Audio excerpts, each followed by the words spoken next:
I'm Commander Shepard, and Tales from the Tavern is my favorite stream on Twitch. Tales from the Tavern was recorded in front of a live Twitch audience.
Hey everybody, we are back with another week from Tales from the Tavern. I'm listening to this chatter happening behind me right now. You guys can't hear it yet, but I can.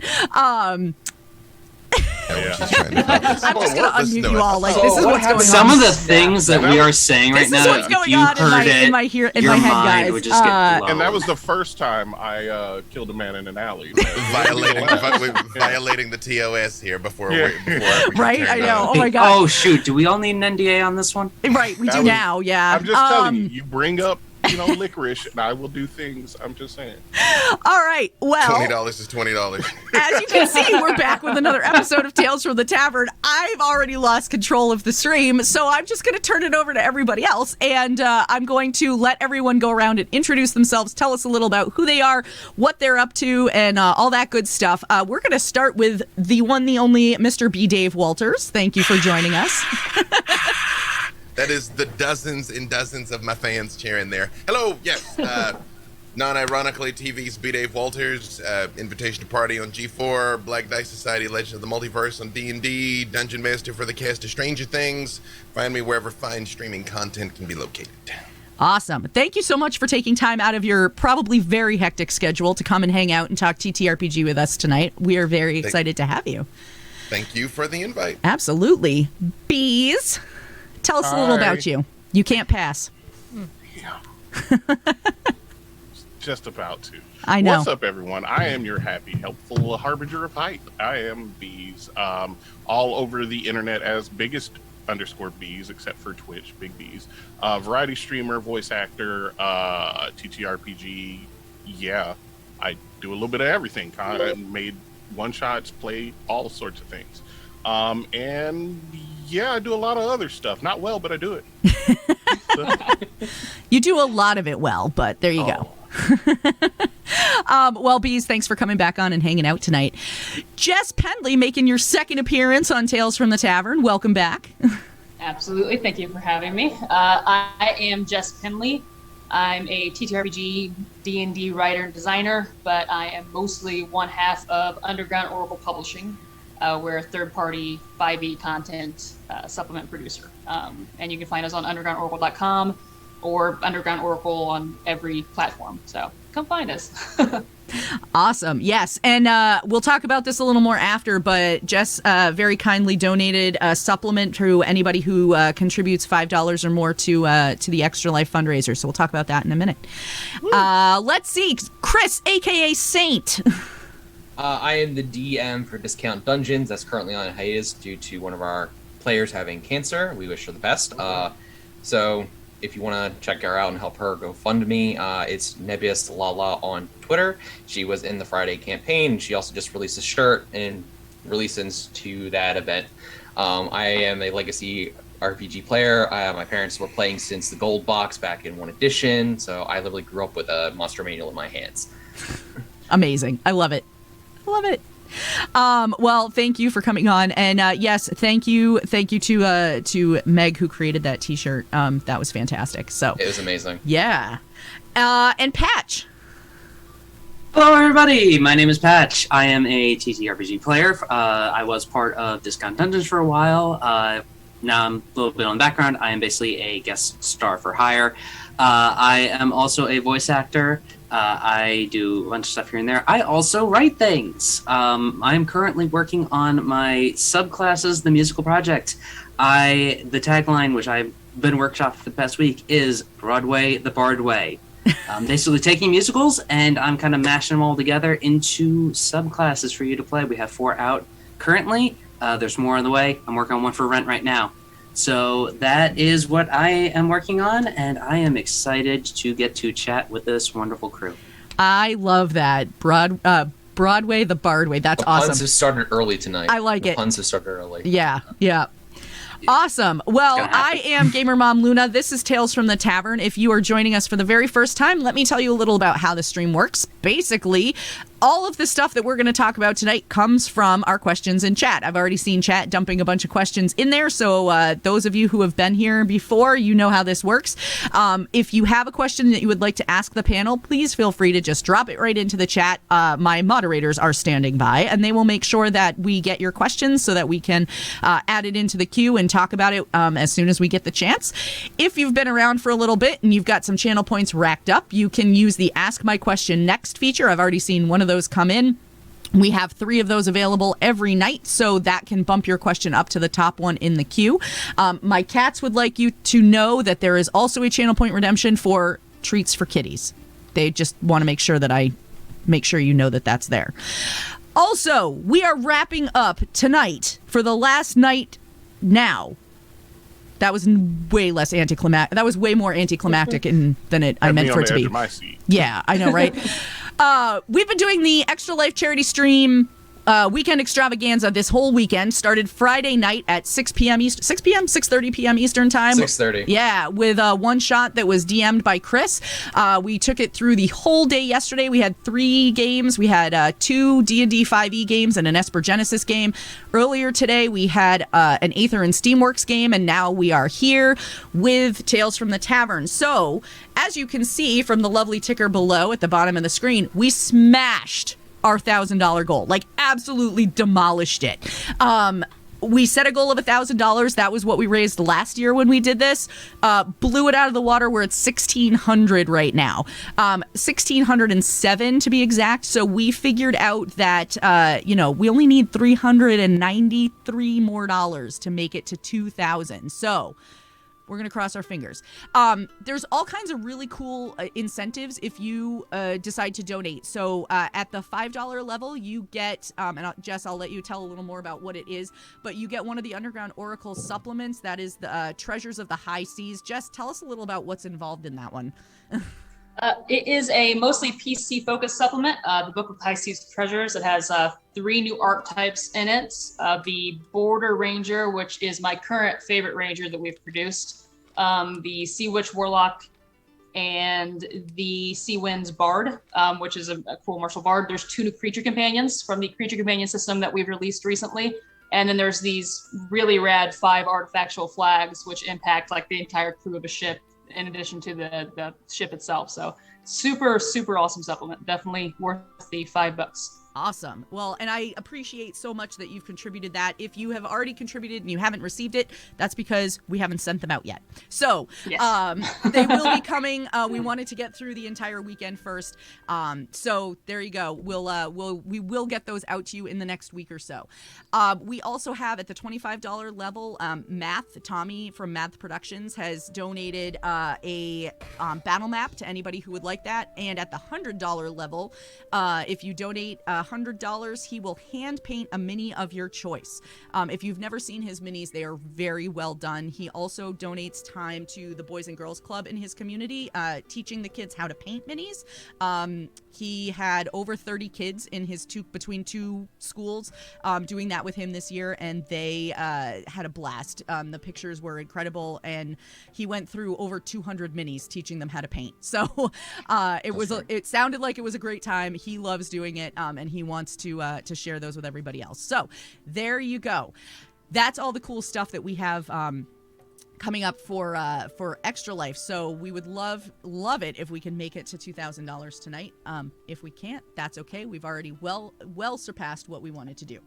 All right, let's get into talking TTRPG. So I've seen a lot of questions come in. This was the first one that I got tonight. This one came in from Jason, and Jason would like to know if you had a situation, either as a GM or a player, where you felt that a player was being left out of a session, what did you do about it? And I will let that sink in for a second, and feel free to jump in as the spirit moves you. That can be a hard one because it comes down to the player themselves. Obviously, you have some people with a lot of anxiety, like the discount crew tends to. They all have a lot of anxiety, and they've joined to kind of work through that. You don't necessarily want to force them to participate more. You want to find where their comfortable level of participation is, and if they are actually feeling left out. Because there are some sessions and some games that just because of the way story beats land, some people don't get to act as much and whatnot. And sometimes they're cool with that. Sometimes they wish they get to do more. So it's really about having tons of open communication with your players and reading the room a little bit. Plus also confirming that, yes, they actually felt left out. Because there have been times like, oh, I'm so sorry I didn't get to do your thing tonight. Like, it just couldn't get panned out. You guys got really deep in the role play. I didn't want to interrupt. And you're like, no, I wasn't left out. That was perfect. That scene was...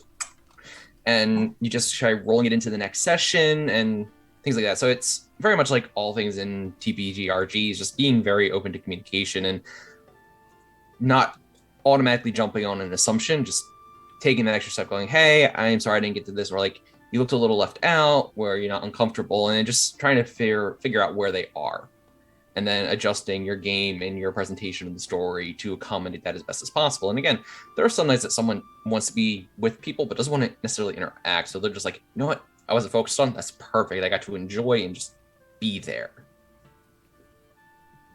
Yeah, and I think you kind of have to get the vibe from the player. I think it's almost easier, at least in my experience, it's easier to tell whether someone's feeling left out or not as another player at the table, because you're not focused on juggling everyone at the table. You're not focused on building the world. So as me as a player, it's kind of easier for me to be like, oh, this person is maybe trying to say something but getting spoken over, or they're not able to get in there. So, as a player, if I can, even if the character I'm playing doesn't have a super great relationship with that player's character or something, I'll still do something to try to get them involved in a scene. And then if I can pull them in and they're acclimated to it, it kind of gets them, back into the group and everything. But, if then you're right, though, there are some nights where it's just clear someone's like, I'm cool chilling in the background and I don't, need to be front and center right now. So, but I think as a GM, it's a way harder thing to kind of suss out than as another player at the table, in my opinion. Yeah. And I think on the player side, I think it's always good, especially if you've got someone who maybe has been kind of quiet. I know we're saying kind of try and incorporate it. You can always ask them right at the beginning, hey, would you be up for doing a scene together? Just do some quick role play. And that can just be can be a good indicator if they're being a little quiet. Maybe it's like, oh, yeah, let's do something. Or it's like, let's, I'm kind of, maybe not tonight. And that can also give a good indicator to the DM that, hey, maybe they're not quite up for it. Or if, someone's trying to pull them in a little bit more, like, hey, let's give them a little bit more time. So, and that goes back to the player and DM, everyone's part of the table. Yeah. We got to make sure that everyone's having a good time, as to the best of our ability. So everyone can work together to do that. I think one of the best tips that I've ever heard, and I really like this as a player too, is if you're part of a regular campaign that's meeting on a weekly basis. I've played in a lot of games where we do check-ins, at the end of the game. How was that session? What did you guys think? Any feedback, stuff like that. But somebody suggested actually on this stream, and this was a while ago, and I really liked the idea, but doing a pre-game check-in, just like a, how's everybody feeling tonight? Because I know, speaking for me personally, there are some days that I'm totally on board. I want to play, all the time, put me in everything. And then there are other days where I'm perfectly content to just kind of hang out in the background. And so I think having that opportunity to go around and check in with everybody before you even get started, somebody might have had a lousy day at work or whatever, and maybe they just kind of like you said, Patch, they want to be around people, but they don't necessarily want to be in everything. So, yeah. I think for me as a player and a dungeon master, I'm always trying to keep an eye on this. If you watch the Stranger Things one shot, Priya was very quiet. So I would make a point to try and pull her into things. Asking them, giving them a skill check for something, to have them notice something, to have them notice an important piece of information, to check in and just ask, what is your character doing right now?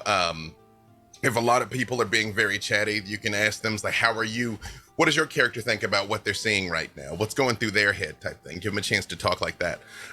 As a player, I always try and set things up to basically give an assist to another player. It's like a lot of times I'm always trying to look for ways to make everybody else look cool, to like throw the alley-oop for somebody else to get to dunk it.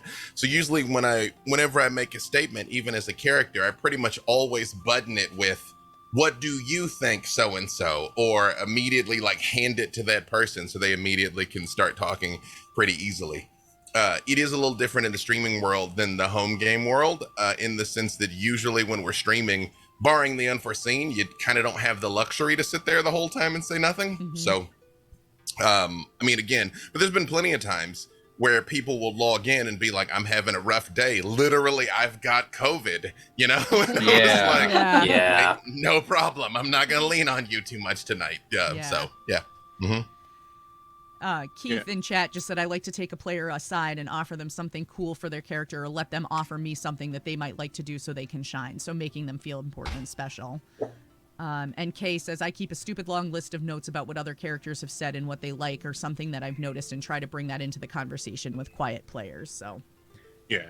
And it's also, there needs to be a continuous communication even throughout the game, because it could be, it could be a factor of someone's just feeling kind of meh and just don't have the drive to initiate something, but still want to be part of the action for that session.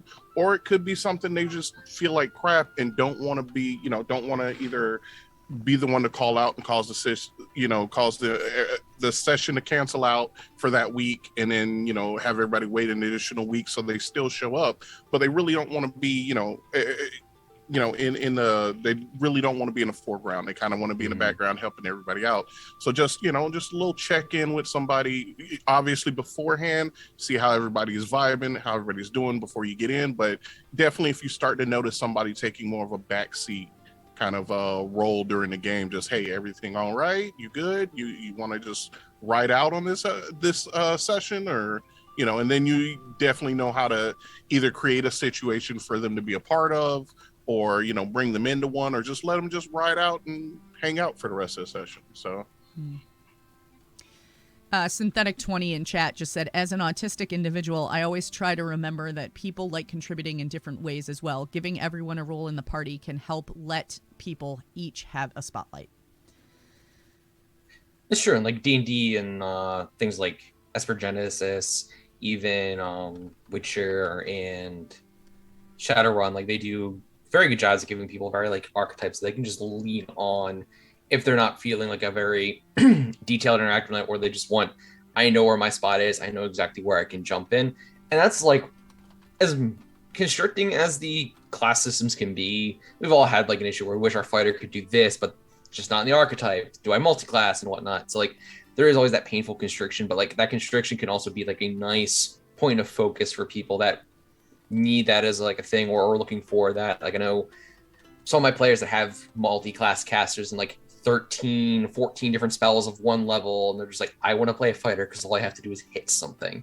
So focus can be like a really good way of helping bring people into the game, especially as like, well, I can lock this door that wasn't originally locked, now the rogue can make their skill check and small things like that. So like, yeah, having things that you can pin on, especially as for DMs, because I am a forever DM. I am a horrible player. I will admit I'm a bad player. But I do enjoy my DMing. So like, yeah, like locking a door for the rogues that they get to do something in the session, just something small that includes them can be a huge thing. Because again, like you said, not everyone is necessarily up for role playing that night, but they still want to contribute, or they're COVID and they're just like, yeah, I'm here because I want to play. It's something to distract me, but I can't talk. But they can still roll dice. So being able to lean on those archetypical roles is a good way of bringing people into the game in a less like convoluted way. I'm someone who likes very like constrict and concise rule sets.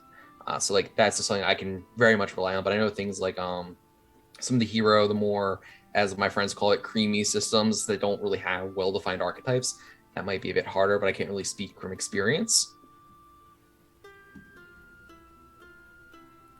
So I'm gonna backtrack for a second, and I'm gonna ask because it came up a minute ago.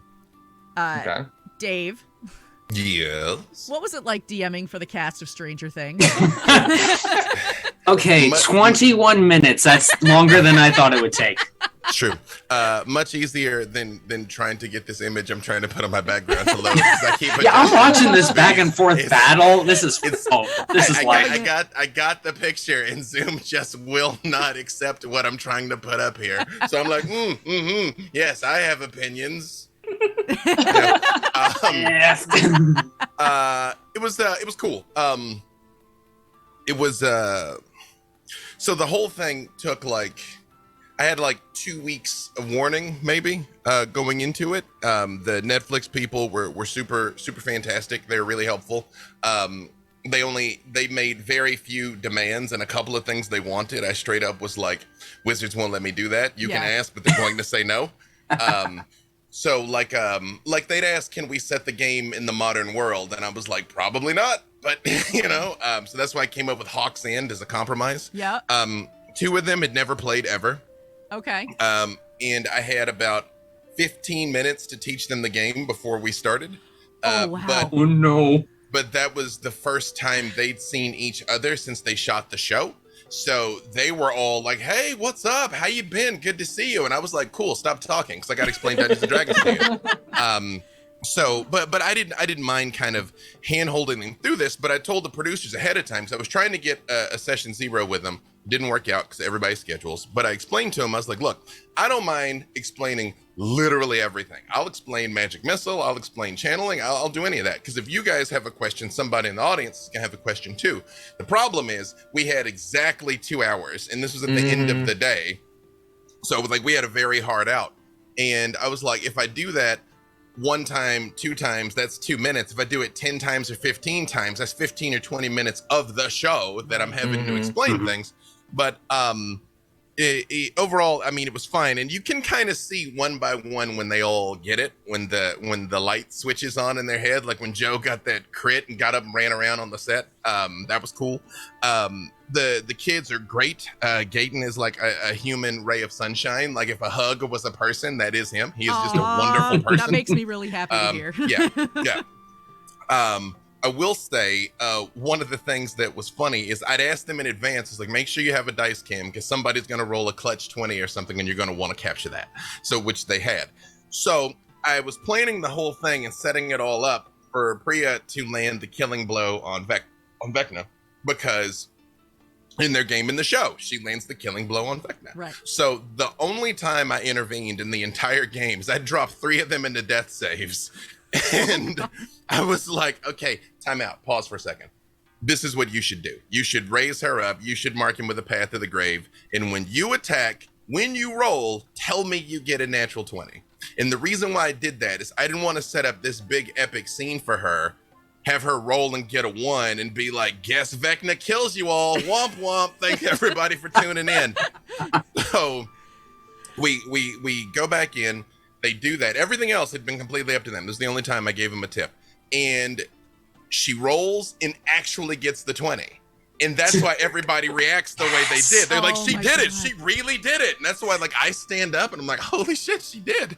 And so it's funny because in the comments, I very rarely read the comments anymore because I've been on the internet. But That's fair. The comments were pretty unilaterally positive, which made me feel good. But so many people were like, they faked that. And I was like, we really didn't. And I'm saying this because I would have, and we didn't. It actually happened. I tried, but it didn't. The Exactly. dice beat me to it. That's true. Yeah, the dice had their own story to tell this time. So Yeah. that's how it went. That's Yep. so great. It sounds like it was a really, really cool Oh, experience. that sounds amazing. Oh yeah, so it was a lot of fun. A whole Good. lot of fun. Good. I was very happy to get to do it. I love the beginning of that where it's just like, hey, nice to meet everyone. So we're gonna learn to play Dungeons. Oh, you guys are talking. Okay. Oh, you had a great summer. You know what else is great about summer? Heat, and you can take heat from heat traps. So let me tell you about those. No, okay. Well, Scorching Ray causes heat. I'd made pre-generated characters for them. So I made all those characters. I even made Lady Applejack. But Oh what my was God, wild yes. is in the four seasons of the show, they're always playing, but surprisingly little detail is ever given about their characters or what they're playing. So I straight up asked Netflix. I was like, tell me what it is, and they went and like scoured even through the scripts and talked to the freaking Duffers, and even they're all like, "Meow," they're playing D&Ds. I was like, cool, great. So Yeah, what the you best. Thanks. So what you created is Now canon. canon now, yeah. Yeah, That absolutely. is. There it is. That's what That's they pretty played. awesome. That's true. I Yep, love it. perfect. this. I love it. First edition where none of those rules existed. Right, yeah. Exactly. It's all right. I mean, I'm it's pretty sure by canon the now. fourth Now it season they were does playing exist. AD&D. True. So does that create a time paradox then? Because if 5th edition is 1st edition, that would... They're playing 6th edition. They're getting the beta testing in. Yeah, It's right. true. Yeah, that's 75th century. That is it. Yes. it. All right. We're going to jump to an Ask My Question next. So this one comes in from the Ink Den. And the question is, what is your favorite TTRPG when you technically broke rules as written, but didn't care because it was fun? You know, rule of cool.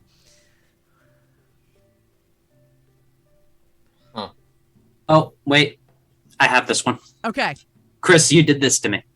Oh? First time we were I playing. broke a rule? Yes, you broke a rule. Yeah.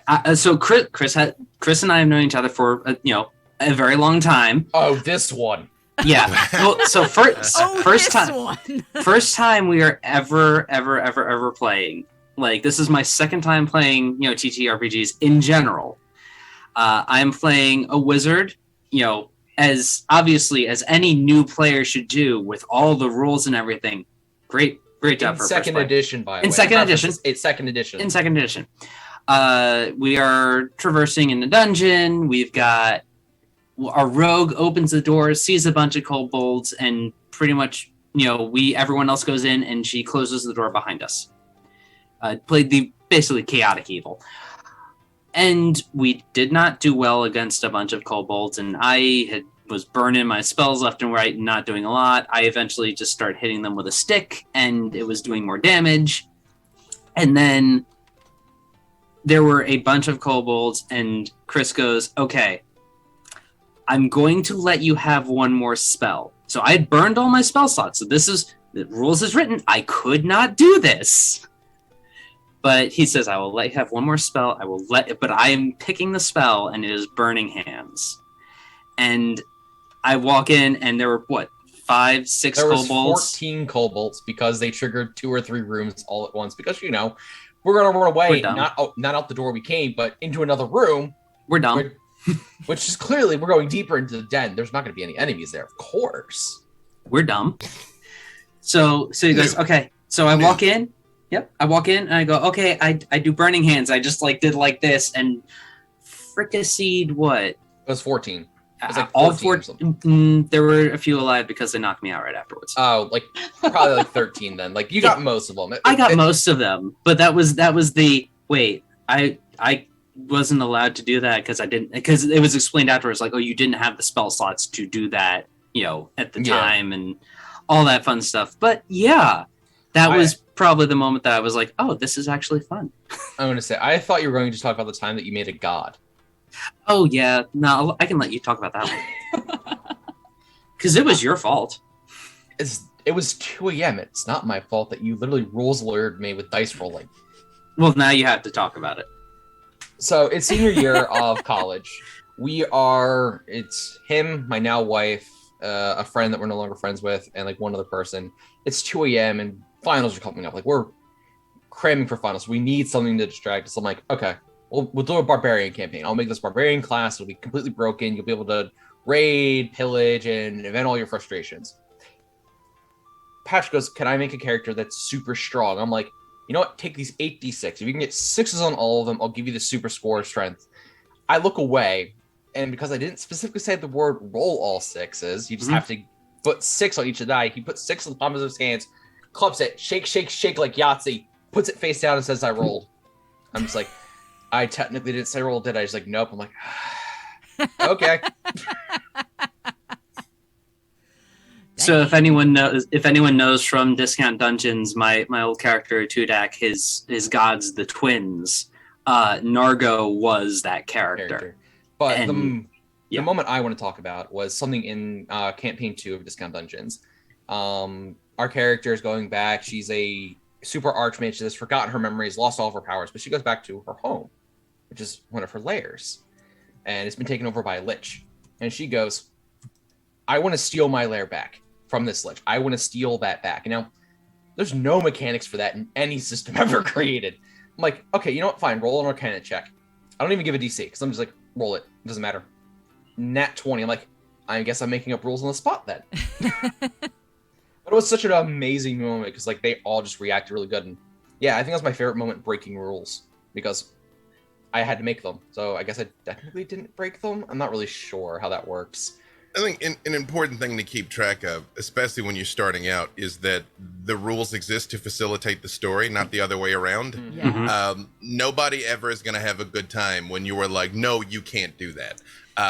But the flip side of that, though, is for the most part, the rules exist for a reason. So usually when I run into this, I'll be like, what is it that you're trying to accomplish? What is it that you're trying to do? And let me help you figure out a way to do it.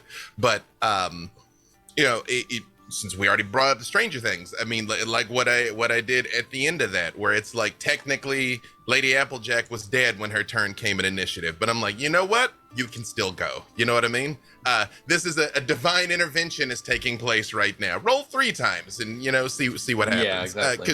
Because in whatever is ultimately going to make the people feel good, because what they'll remember is times like that. You're telling this story years later about having a god character. You could have just been like, no, and then it just would have been another sheet on the pile of history. So yeah, it's do anything within your power to give people a chance to do something cool and to feel powerful. Again, within reason. Reason. So yeah. Yeah, I'm gonna completely blow everybody's mind who's ever seen me on this show again.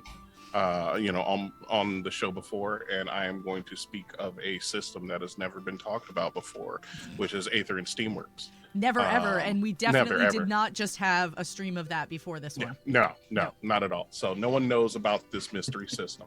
But yeah, I think Rule of Cool is about 80% of my characters on Aether and Steamworks, because I actively do my best to break Ty's games when I can.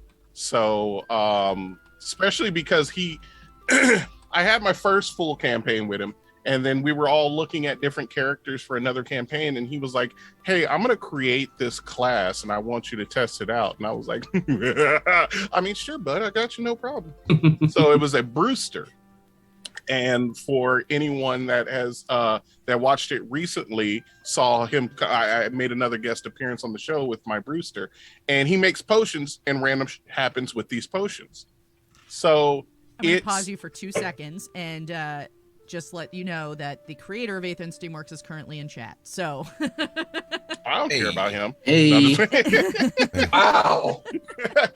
No, but yeah, so I went and I was like, all right, cool. I'll play this turtle that makes potions and it's crazy. Sure. And it was literally just, hey, Ty, I want to throw a potion at me and I'm going to throw a potion at someone else. And he was like, sure. All right. And just like 10 minutes later, after this is probably about 15 minutes into the game when I started with this character. And I was just some horrible aberration of, like, I was covered in hair, had saber teeth. One of my hands was a bone knife, and there was a tentacle coming out of my chest. And I had thrown a potion at somebody else, and they could only speak in jive for the rest of the day. And like, it just all, like, Ty could have just been like, all right, come on, all right, that's enough potions. But like, by going with it and being like, yeah, no, fine, let's roll with it, it turned into one of the most insane battles I've been in. And then the one I just guest starred on last week, I ended up, like, the crew was about to get attacked out of nowhere. They missed their like they didn't see the ship coming, and by just throwing potions I had together, instead of like going through the turns and making, you know, spending like 4 turns getting all these potions together, I was like, I got a bunch of potions, or a couple potions ready, right? And he was like, yeah. And I was like, all right, cool. Boom, just throw them all on me.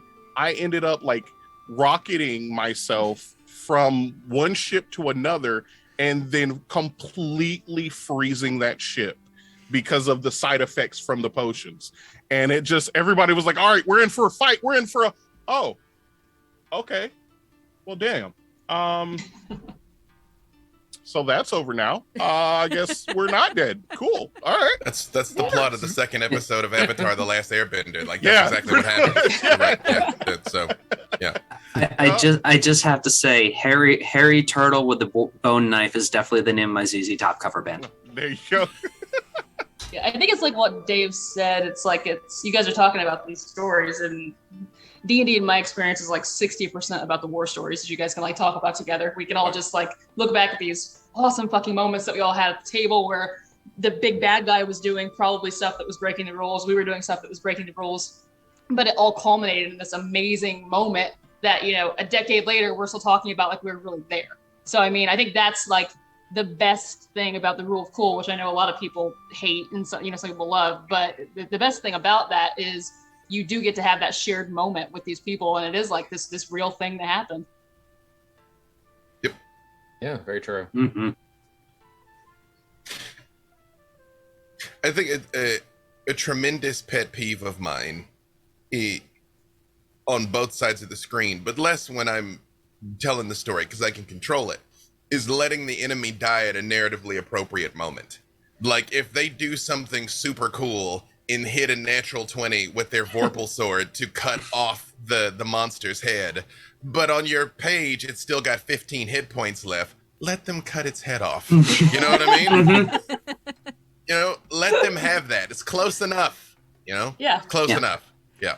And as a player too, like I enjoy it when I obviously we all know the mechanics backwards and forwards, most of us here, you know, and I create for it, so I know them pretty well. So I will know if the bad guy's doing something maybe it's a little bit against the rules, but it's great for the story, it's great for the moment, and I don't mind. You know what I mean? It's the give and take. For me, it's all about the story and being in that moment, and so I love when rule cool is applied against me too. It's just fucking rad.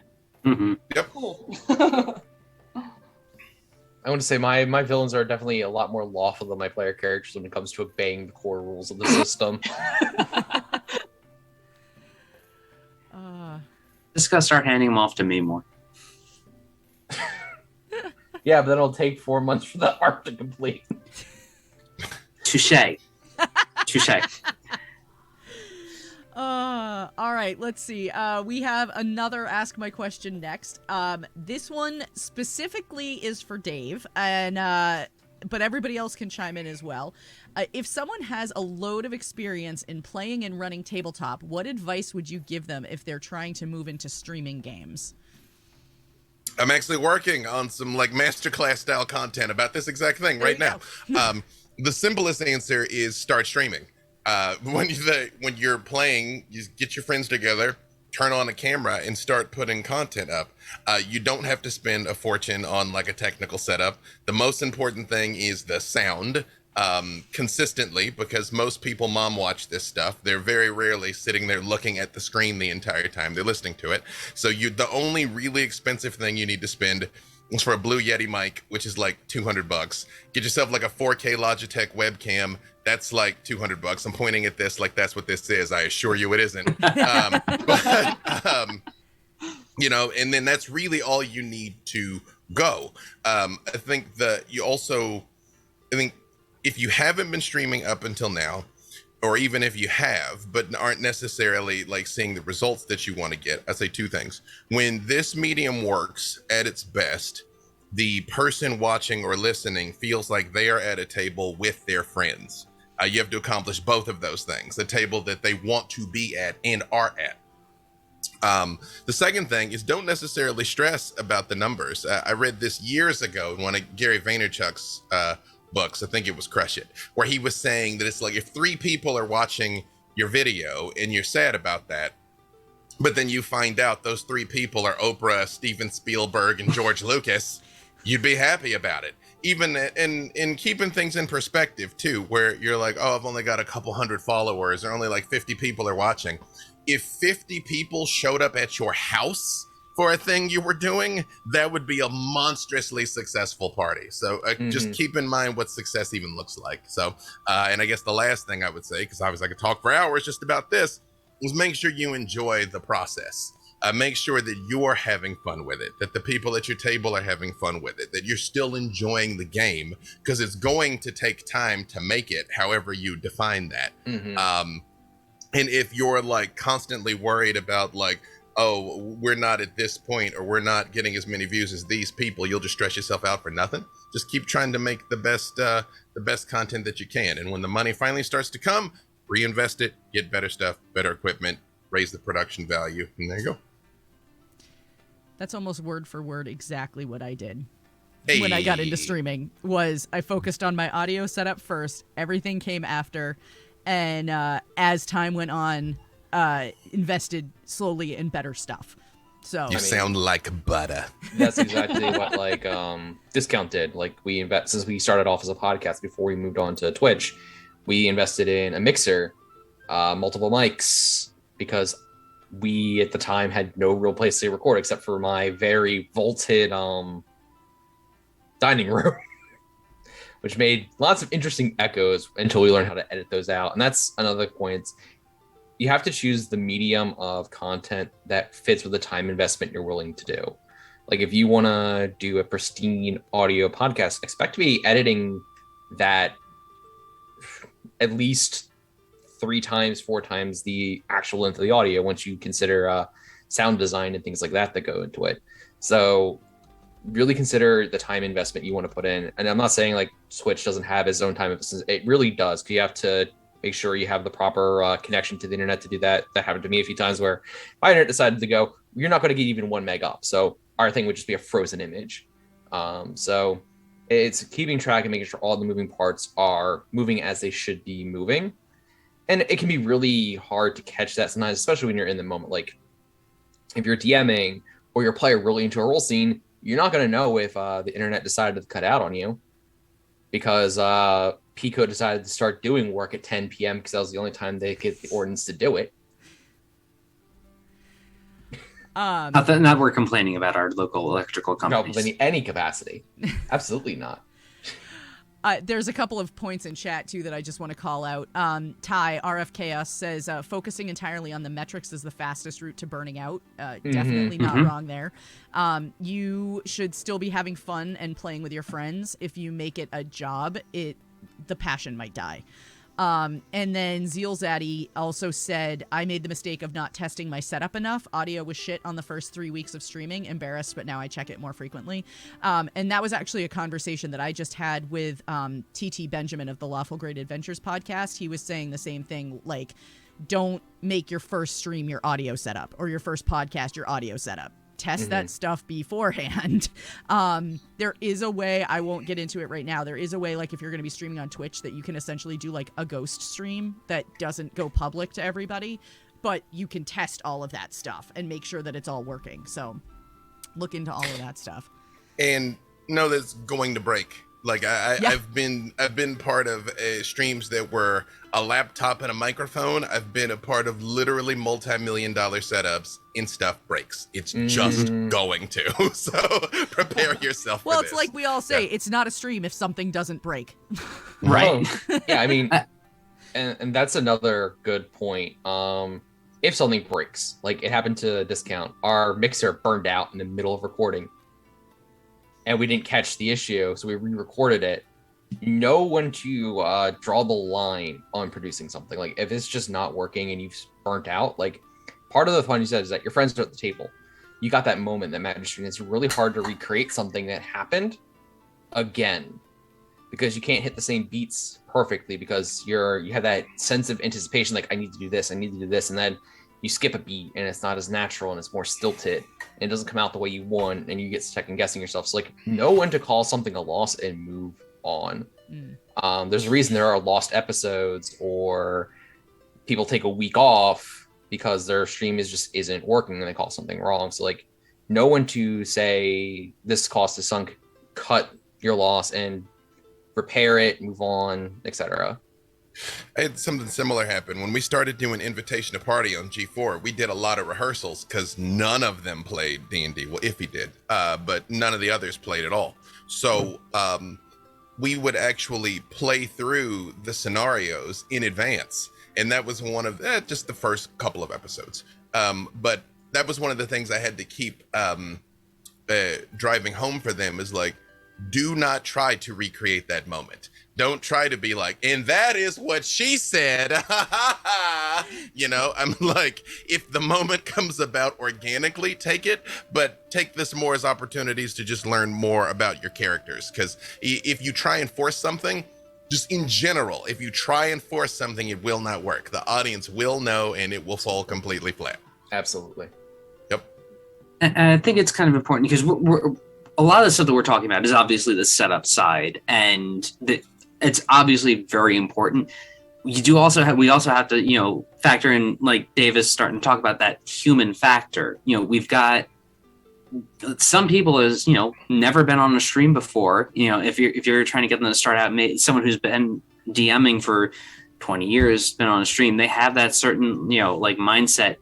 Sometimes it doesn't always translate well to a, streaming kind of setup mindset kind of thing. So there's going to be that learning curve in that. So, and I think that's to Luna's point, maybe you have those ghost streams, you open it up, or like a private kind of thing, have a couple of people that like they listen in from the other side, and they can give you advice, they can give you feedback that, you can take to heart, and hopefully maybe kind of adjust to better suit the Twitch or streaming service mindset. I don't want to call something out specifically. Yeah. I think too, you want to make sure that everybody that's at your table is really on board with being on camera or being recorded. Yes. They might go along with it because they're like, okay, well, that's what the rest of the table wants to do. But if somebody at the table isn't on board with streaming or recording or something like that, it's going to ruin the vibe at the table for everybody. And not necessarily because they're trying to be, I don't want to say they're being a downer, but, but not necessarily because they're trying to ruin the vibe, but because they're just not having as much fun as they probably were before. So that's a really serious conversation to have with people. And that it's also okay if somebody wants to walk away from the streaming or production piece of it, because it's hard. It's a lot of work. It's, it's sitting in front of a camera or sitting in front of a microphone or both, for several hours and sort of having to be on. The thing too with live streaming a game is you can't really, like in a podcast, when there's dead air, you can edit out the dead air. When you're streaming a game and there's dead air, it's just a bunch of people staring at a camera not saying anything, and that's just awkward. Like that's when the radio manager is calling the station going, dead air, so you want to make sure that everybody's on board with all of that stuff. Yeah, I'm pretty much, I don't have anything new to add, just pretty much reiterating everything everyone else said, because they all touched on it, is just do some research, make sure you have an idea of what you're getting into. Like, don't just, it's not all sugar coated. So if you see someone talking about, it's great, streaming is this, and everyone has fun, they're lying, and you're going to be real disappointed when you hit the truth. It is stressful. It is frustrating, and you will be staring at your screen, staring at that go live button going, why should I even, at least once in your entire career. So just be prepared for it and understand that everyone goes through it. Keep trucking if it's what you want to do. Again, like they said, make sure that you understand things are going to break. You have that support system to give you, tips and tricks and ideas of what to do to improve your stream. And just be ready, because the people you play with at home, not all of them are gonna work on screen. Yeah. It's just not going to happen. There's a lot of people, you may have played with somebody 10 years and it's a blast, but they get on screen and they leave lots of dead air, or they're just because it's a lot different from, you have to be aware of a lot more. Yeah. So, especially because there is such a vast expanse of people you're going to interact with, you can't just small circle of friends jokes with everybody, because a lot of people may not understand, may take it the wrong way. Everything goes to hell from there. So you have to understand that. And some people are just too set in their comfort zone and they don't want to change just for a stream or something. So you got to make those choices. Sometimes, Billy's got to sit back and not play on stream with you. It's just, you got to understand these things happen. Yeah. And it's just all a part of the beauty of it. And let me take. Oh no, please no. Sorry, go ahead. No, I'm not a streamer at all. I was just gonna add, as the only non-streamer here, as a consumer of streams, people are a lot more forgiving than you probably are of yourself. Like, if you have a rough episode, the people who are watching, as long as your story's good, as long as you guys are into it, as long as you're still there, the people who are watching it are going to keep watching it. They're gonna understand. You're gonna have a couple bumps in the road. They're gonna understand, that you're still trying to get your legs under you if it's a new one. I mean, there's audiences of people that love just being on board episode 1 and going forward and knowing, hey, I made it through their crappy production season and it was awesome, and now I'm here and they're all shiny in practice and stuff. But yeah, and even if there's someone that watches it and they're like, I'm not into this. Every episode is somebody's first episode, and that can be used as like to remind yourself that I got to make sure this is welcoming to new viewers. But it's also a good reminder to know, hey, we're gonna have people who aren't gonna know that we fucked up episode 2. They're not gonna know that we things went sideways on episode 15. Every episode is a new chance to start over, and as long as you guys are bringing the energy to the story that you love, people are gonna come and watch it. Yeah, also, too, just very general things that apply across the board. If you make a mistake, people don't know you made a mistake unless you tell them. That's just a performing thing. Just keep going. I mean, obviously, if the sound cuts out, what can you do? But I mean, otherwise, if you flub a line or miss a plot point or something, people don't know it's wrong unless you tell them. Second thing, and this was to B's point a second ago, is you're not a family, you're a team. And run flaming in the other direction from anyone who tells you it's a family, because 100% of the time that I've gotten, we're a family, somebody was about to try and screw us over on something. It never fails. Yeah. So, but when you look at it that way, teams trade players and players trade teams, and there's no hard feelings involved. So I have to laugh at that, because literally that's what happened on so this stream, Tales from the Tavern, this is its 3rd channel that it's been on. I kid you not, the very last stream on the first channel it was on, the channel owner came on at the end of it, was like, yeah, we're such a family and everything here is so great and blah blah blah, and boom, 2 days later he shut the channel down. So it was like, well, 100% of the time, they were about to ask something to my detriment. So yeah. Yeah. Oh God. I have to laugh at that. Okay, so let's see. We're gonna get into some of the other questions that we have. This one comes from Nekala the Druid, and Nekala would like to know. We ask this every week, but just so we know, what is your favorite non-D&D TTRPG? Battle Lords of the 23rd Century. Well, okay. That was quick. Yeah, That was fast. I love that game so much. Everybody expects me to say Vampire. Battle Lords of the 23rd Century. My favorite game of all time. I'm gonna have to go with Dread. It's like Aliens meets The Fifth Element. It's wonderful. Ooh. I love it. Okay, you have my interest. You've definitely piqued my interest. Check it out. I'm gonna have to go with Dread as my favorite. It's kind of loose in the TTRG sense, but like it is definitely my favorite because just how light and chaotic it is. Wait, hang on. I don't mean to interrupt. You just described Dread as light? I mean, rules wise. Oh, okay. Yeah. Right. It's not like story. No.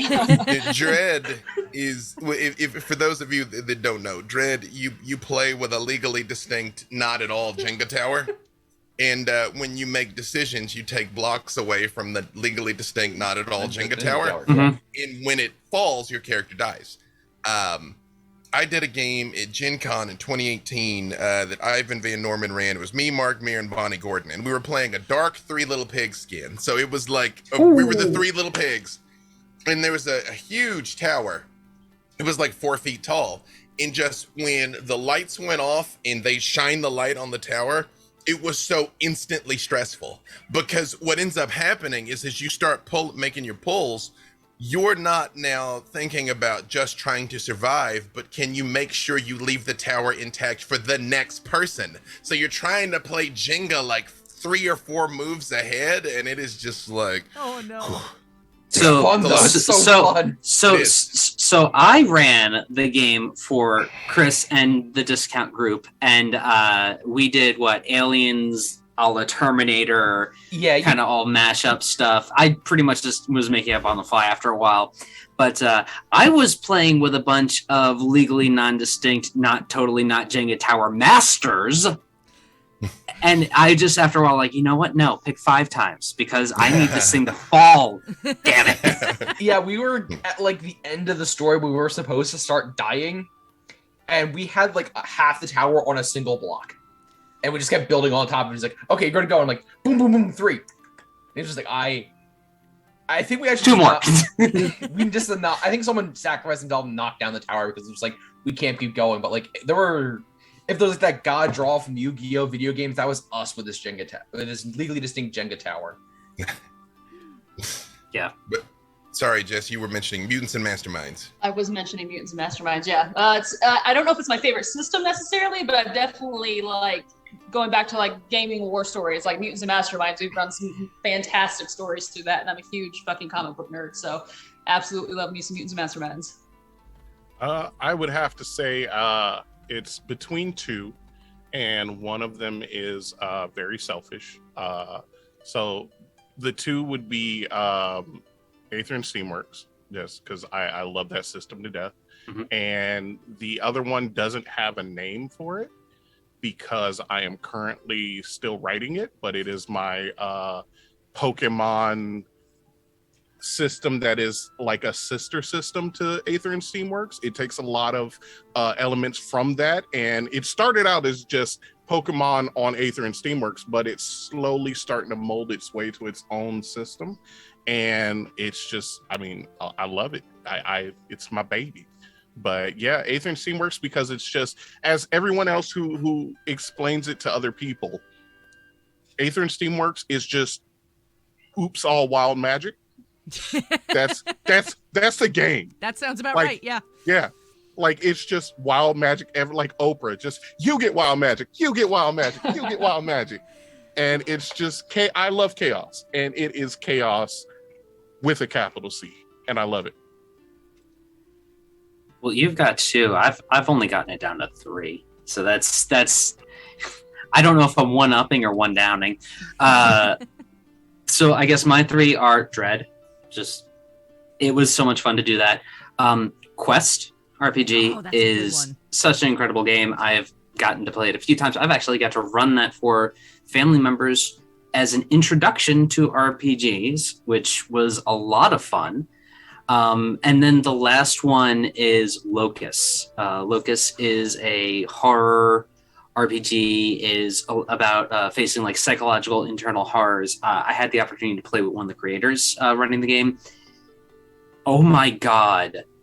I will never look at any kind of like kids TV like game show in the same way ever again. This was like Legends of the Hidden Temple in hell. Oh, wow.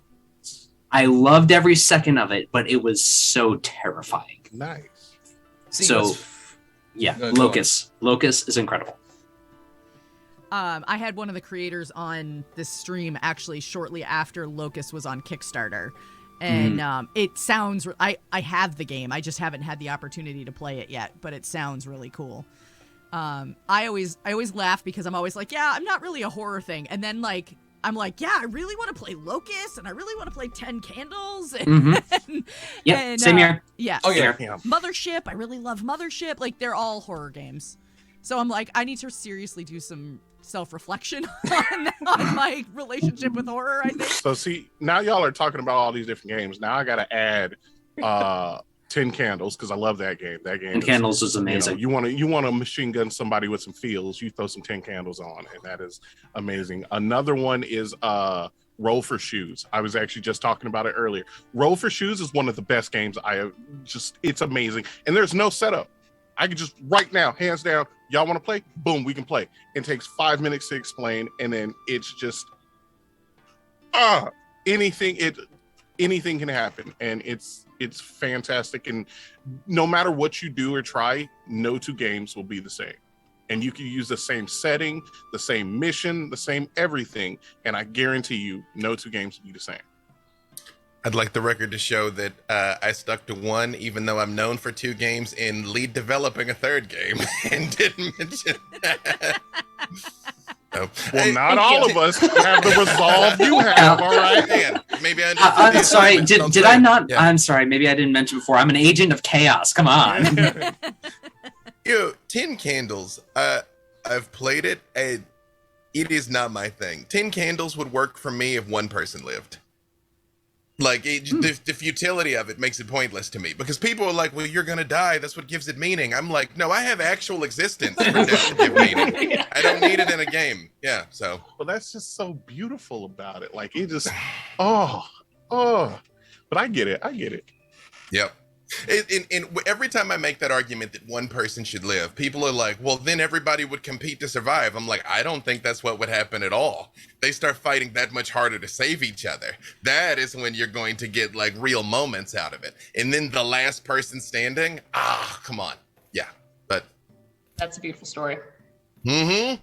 So it's I'm just saying, try it at home, kids. It's really funny that you mentioned. So it is a well-known fact with the regular viewers here that I don't DM. I just don't. My first experience with it was so bad it turned me off from it ever again. I am planning to run a 10 Candles game in October. Hey. Because I'm planning to do it for a friend of mine's birthday. She was one of the first people that was like, yeah, I'd play that with you, but she lives in another state, and so we were like, oh, we'll do it for your birthday. It'll be fun. And so now you're like, you know, Dave, as you're talking about like one person should live, I'm like, oh, maybe I could flavor it that way now. So I mean, obviously, there is definitely something compelling about the way the game is laid out. Because obviously, a lot of people love it. I feel like it would be. You just saw the way he changed his language. This silent battle has been going on all night. I've been sitting there. This is better than candy. I'm gonna pull the curtain to the back. podcast version of this when we release it in podcast, you need to go find the VOD on YouTube, because there is a fantastic background battle going on between Bees and Dave right now. I'm gonna pull back the battle. curtain. It's not a battle. It's so much like, like Olympic ballroom dancing. Yeah. I'm I'm going to tell y'all right now, I have had to go open up the VOD for this stream and listen back to 2 questions because I was so seriously trying to get a picture loaded for this exchange of wit. I'm sitting there going like, should I just like pull up memes on my phone and just put that in front for my face the entire time? Because hey, then you won't have to see this, so it's a win there. Well, see, that's what we want, the face and the fun. It's true. Exactly. True. You got to serve it all. Yeah. All right. Well, we're at a great place to pause and take a break. So we are going to do that right now. This gives you guys a great chance. We're going to show a quick little video about Extra Life. If you are not familiar with Extra Life, this tells you a little about who they are and what they do. This is Molly. If you don't know Molly, say hi to Molly. She's looking for more cat treats. And I may redeem some points. Donate for the cat treats. So yeah, if you haven't had a chance to donate to Extra Life, please feel free to watch the video. Think about maybe doing that right now. We've got another $50 donation in tonight. So that is fantastic. Thank you guys so much. And yeah, we will be back in just a little bit, and we will see you after the break. So my why to help kids' health at KU Pediatrics is because of my cousin Teague. She has been battling cancer for a few years now, and she's 6, and I just can't wait till she becomes this amazing, incredible individual as an adult and has gone through that thanks to the support of people like you. What are you doing? Cleaning my glasses. Mom, go get my toys. We're just going on the block in the hallway.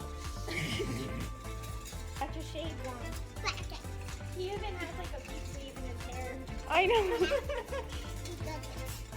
You are so freaking silly, dude.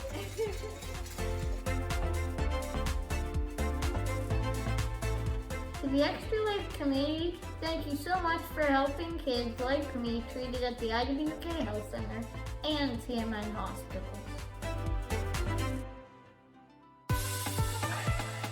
Since 2008, Extra Lifers have raised millions of dollars to help kids treated at 170 children's hospitals in the US and Canada. Those funds go directly to the hospital.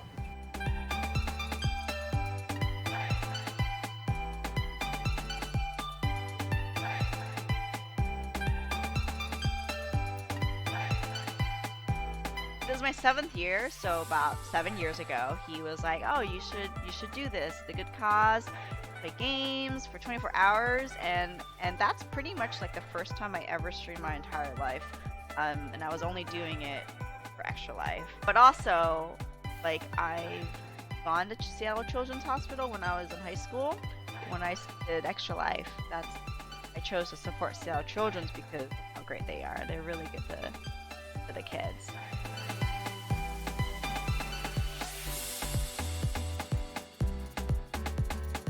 Let's raise a lot of money for Blair Batson!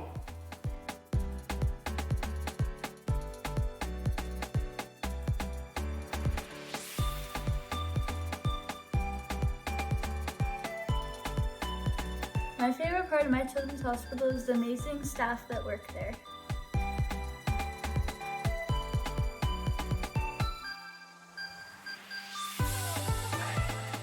To change kids' health means to fundraise by playing video games or tabletop games for these kids that are like not having the best time of their lives right now. They're having to fight scary diseases, scary illnesses, some of them more rare than others, and we just do everything we can to help fundraise.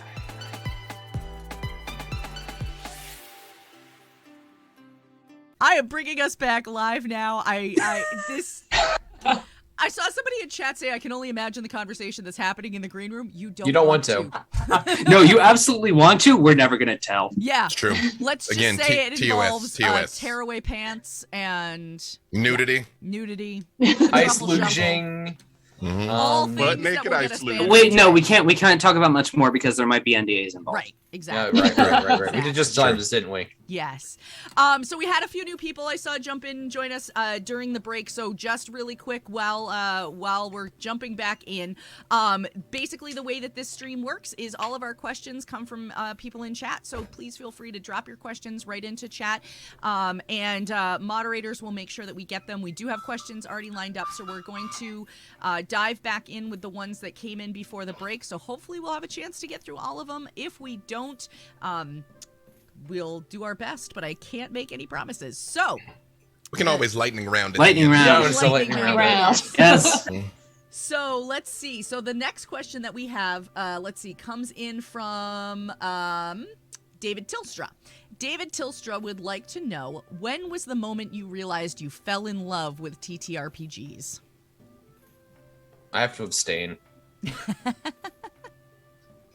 Yeah, it was hammered into you from birth. Yeah, so. I would say like there's not a specific moment. It's more like a long, inevitable line of it helping me learn to read. So, see, when you said that, the first place my mind went is you were like, I still don't love this shit. That's exactly where I went. I was just like, That's no damn. That's my secret. sorry. I always hate it. Gangster. You know what I mean? He like just stares into the camera. Like, I just want all my players to know, I still haven't found the love. oh, my players go out of the way to make me miserable or break me in some capacity, be it make me facepalm, make me laugh during a very serious scene, or just make me have to sit there and ponder how rules interact for about a good 20 minutes. So my players will go out of their way to make me die a little. So you're not 100% off, but no, like I have a deep love of fantasy since as long as I can remember. So it's not like a specific time. It was just always kind of a nebulous thing for me. I know the moment that I fell in love with TTRPGs, actually. I had played D&D off and on when I was growing up, like when I was around 15 or 16, but we really didn't know what the hell we were doing. We were playing kind of like a board game more than we were doing anything else. And when I moved to college, I started going to this game store, and Keith was there, my partner, and he ran a game, and it was like a legitimate role-playing version of Dungeons and Dragons, where you were your character in that moment. I remember I walked away from that, and I was just like, this is the coolest fucking thing in the entire world. And for 3 hours, I forgot about whatever was going on at college, or the fact that I didn't have any food in my fridge or any of that stuff. It was just like, I was this nerdy bard for 3 hours, and it was like the best 3 hours of my life. And it was a complete escape. And that was like the moment that I was like, this is going to be the rest of my life right here. That is adorable. I know, right? I'm cute as hell. You heard it here first, folks. Jess is cute as hell. That's true. Your cuteness is only exceeded by your humility. That is true. It is. Yes. I am the most humble person on this stream. I can guarantee it right now. Yeah. I mean, only because she shifted back into the shadow realm again. So, Hey, she's taking on the narrator role. that's it. That's True. what it is. I'm letting you all have the floor, and I'm just gonna hang out here in the upside down. I need to Say hi to I need Demi get Gorgon that for us. setting. I will. I need to get that setting so when I'm DMing, I can just read what I have written and then fade out. So I don't have to go, all right, what do you do? I can just be like, and then you enter the courtyard. like this.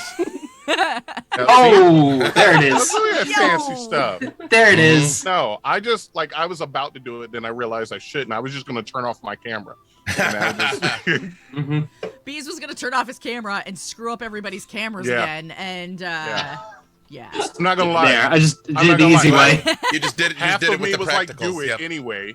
Yep. I was like, no, I don't want to mess up Luna's stream. And then the other half was like, you must do it. So, Do it. I was gonna say there's Palpatine in your brain. yeah, do it. Oh my gosh.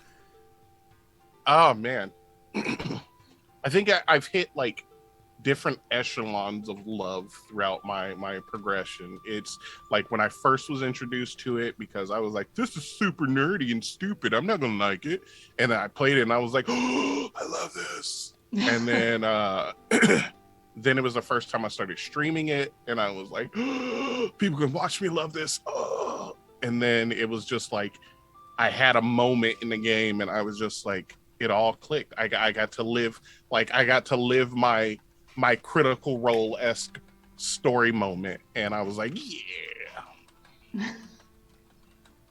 I don't know if I can figure out the exact moment that I loved it, but I just think back to the oldest stories I have of those moments that everybody's got, to Jess's previous point. So I guess all the way from the beginning, like some of the very earliest days of it. So yeah, it's just, I mean, I've been playing since I was 13, which is way longer than you think, because I'm much older than you think. So it's been a long time. Yeah.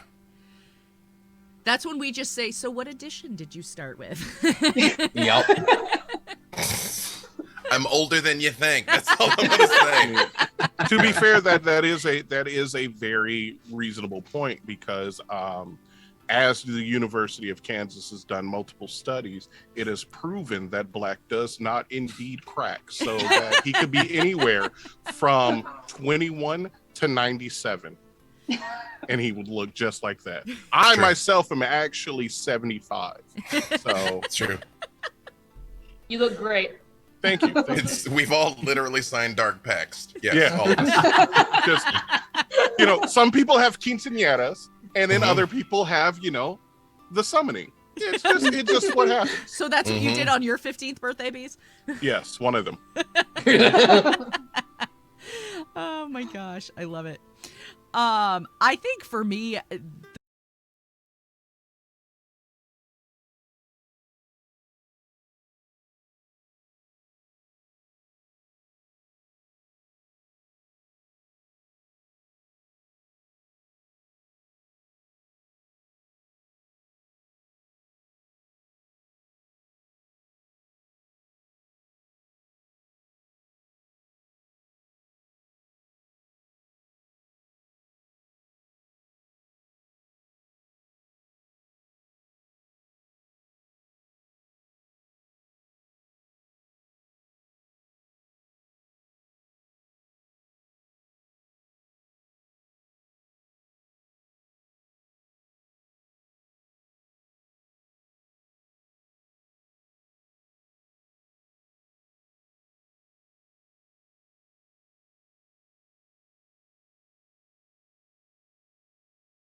muted. Unmute, please. There we Oh, go. snap. Okay, good. We should be back now. So I had a video driver crash. That was fun. But here we are. So it's a good thing that we already covered the fact that if there's not a tech issue, it's not a stream. So now we know this is officially a stream. Cool. All right, where were we? Let's just. Something We're gonna. about We should Black probably doesn't change crash. topic Change because the topic Canonically because don't Bees crash, crashed yeah. the stream already. Yeah. yeah, Yep. it may not crack, but it does break video drivers. It breaks stream. All right, so let's see. The next question that we had came from Matt of Roleplay Chat, and Matt, first of all, wanted to shout out everybody congratulating us on the incredible amount of money that we have raised for Extra Life. Thank you to the $25 anonymous donation that came in during the break too. So thank you for that. And the question is. Do you, Jess, you don't get to answer this one. Do you use your own homebrewed magic items in your games? If yes, tell us about one of your favorite creations. I don't allow third party in my games. Irony. You are the party. That's why. You know what I mean? I mean, if it's like, is she like the second party at that point? Like party first part, party the second part. Second party at that point, yeah. Yeah. The party. Mm-hmm. I think one of my favorite homebrew items is probably from our stream on Friday, Excalibur. There was just so much chaos with that weapon. So yes, I do homebrew a lot. That was impressive, yeah. I do let players use it as appropriate. So yeah, like I mean, there's really not much of a reason not to create something specific to your game, especially if it adds to the story in some capacity. I don't ever really homebrew anything, not monsters, not items. Even if I do homebrew a monster, I literally reskin an existing stat block. Like Black Dice Society this last week, we had Harkon Lucas on. I took a high level stat block of an approximate bipedal slashy thing. I'm not gonna tell you what it was because he might come back. And I was like, here you go, but flavor it as werewolf. I don't have anything against it. It just, especially because I've written plenty of items and stuff for like other games and supplements. It's just, I think all things being equal, it's easy for things to become imbalanced quickly, and what seems harmless can become not harmless very fast. And just, there's already just so many things. So I'm not against it. I just, not usually what ends up happening. I mean, fair. Mm-hmm. I am totally refraining very hard from asking Bees if he likes orange soda. I mean, I don't know what that has to do with the question, but I mean, if it'll move us along, It's a supplemental question. I mean, I do enjoy grape soda. I enjoy peach, strawberry, but I guess when it comes down to orange, you know, I would have to say, thinking about it hard, I do. I knew that's where you were going with that. But yeah, I haven't used any homebrew items in any. I haven't DM'd much, but and when I do DM, it's usually either just one shots or my system. So I mean, technically, that's not really. No, that's not even homebrew either, because it's just using regular Pokemon items. So yeah, I really don't have any experience with homebrew items. I mean, as long as it's not something incredibly OP and just like stupid breaks the game, then I'm cool with it. Yeah. Yeah, I don't think I've used homebrew items. I know for the one charity stream I was on with Scry Society, who I know is in the chat, and David and Shannon, we used all homebrew subclasses that I created, which was a lot of fun. But homebrew items per se, none that I've created have been used. I've used some of Underground Oracle's products, which are incredible, and you should totally pick them up. Jess, you'll give me the $5 later. Oh, absolutely. Sorry, was that out loud? My bad. That was the off-camera talk. Yeah, somebody in chat did say when Jess plays, WotC is the third party. Oh, hell yes. That needs to be on a t-shirt. At Thunder Glitch. Right? Yeah. Where's Matt when we need him? Probably lurking in chat. Yeah, probably somewhere. I was gonna say I've actually never used a homebrew item that I've created, but I have created a homebrew item, just one, ever in my life, but it was the premium cookie tin, and so basically it's like, you know, those cookie tins that you get the butter cookies in and that sort of thing. So you roll on a D100 table, and odds are you're probably going to get either a crafting material or a spell component. But if you get like a 96 through 100, you get actual cookies. Or like sewing materials, I would thought would be the default thing. That's exactly what it is, yeah.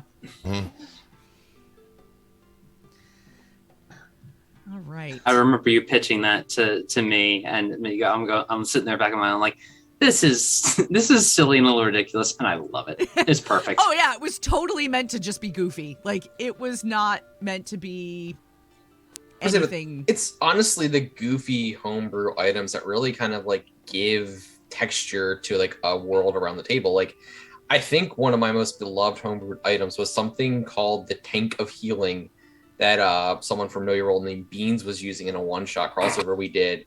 And it was not a very powerful item. It was incredibly underpowered for what it did, but like everyone just loved it because it was so gimmicky.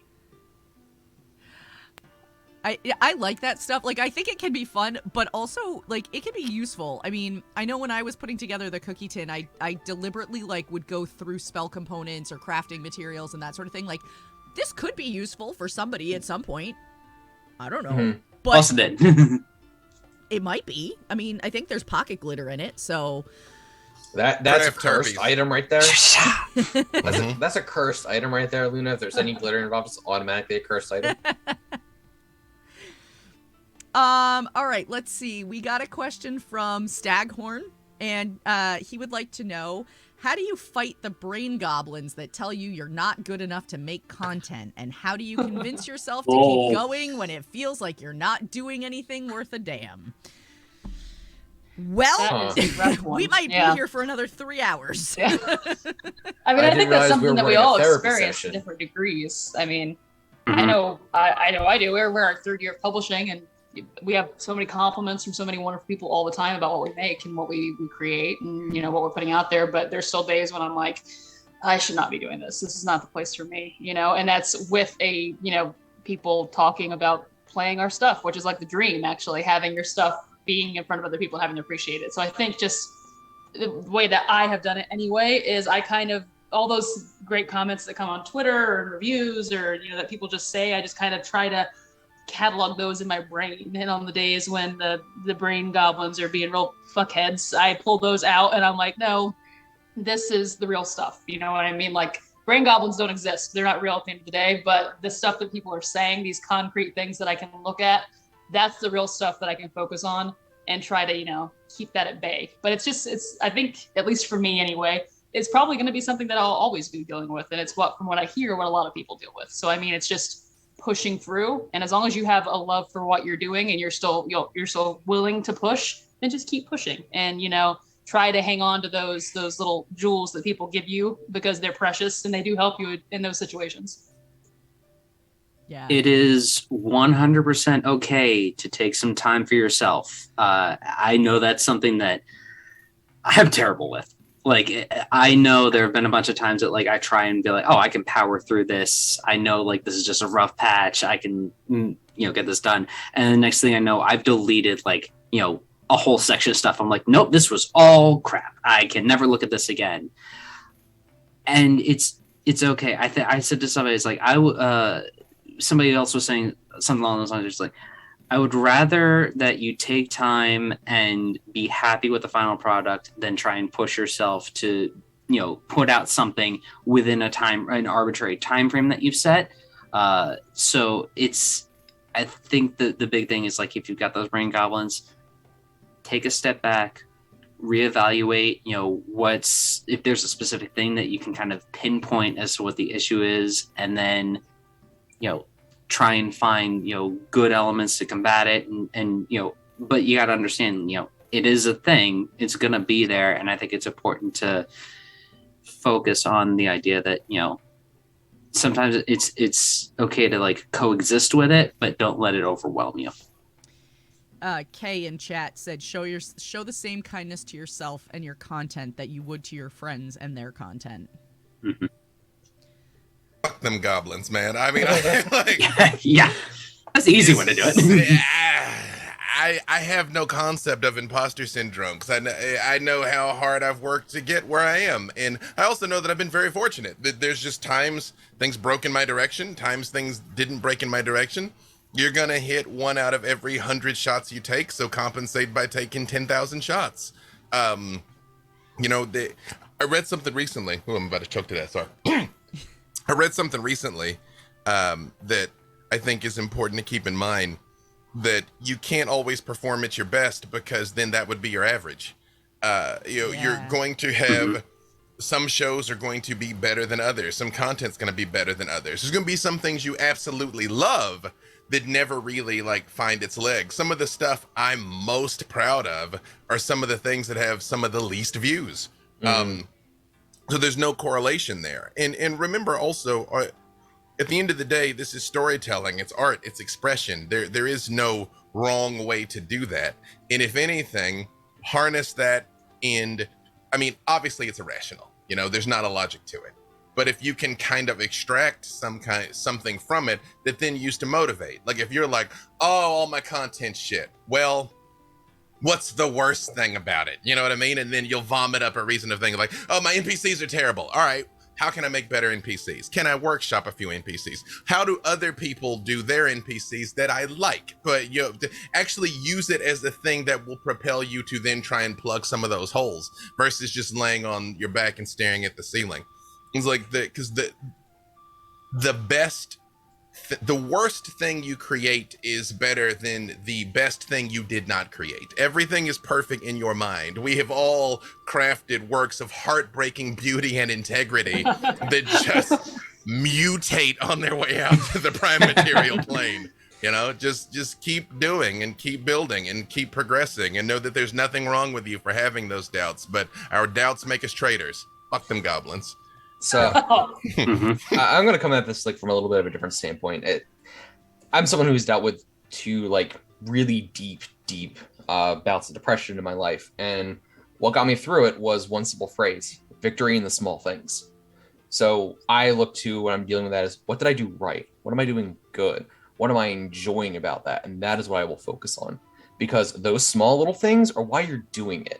And once you kind of realign and refocus on that a little bit, it makes the sounds in your head go away, just fall a little bit deeper back, because those kind of mental things, they're with you no matter what you do. Even if you don't have imposter syndrome, they're just days that you're not you because you didn't sleep right, or you're going through a tragedy in your life, or you didn't drink your coffee for 3 weeks and now you're dealing with a migraine and things like that. So when those kind of like, I can't do this, I'm too drained, whatever the reason is, I tend to try focusing on what good I've done.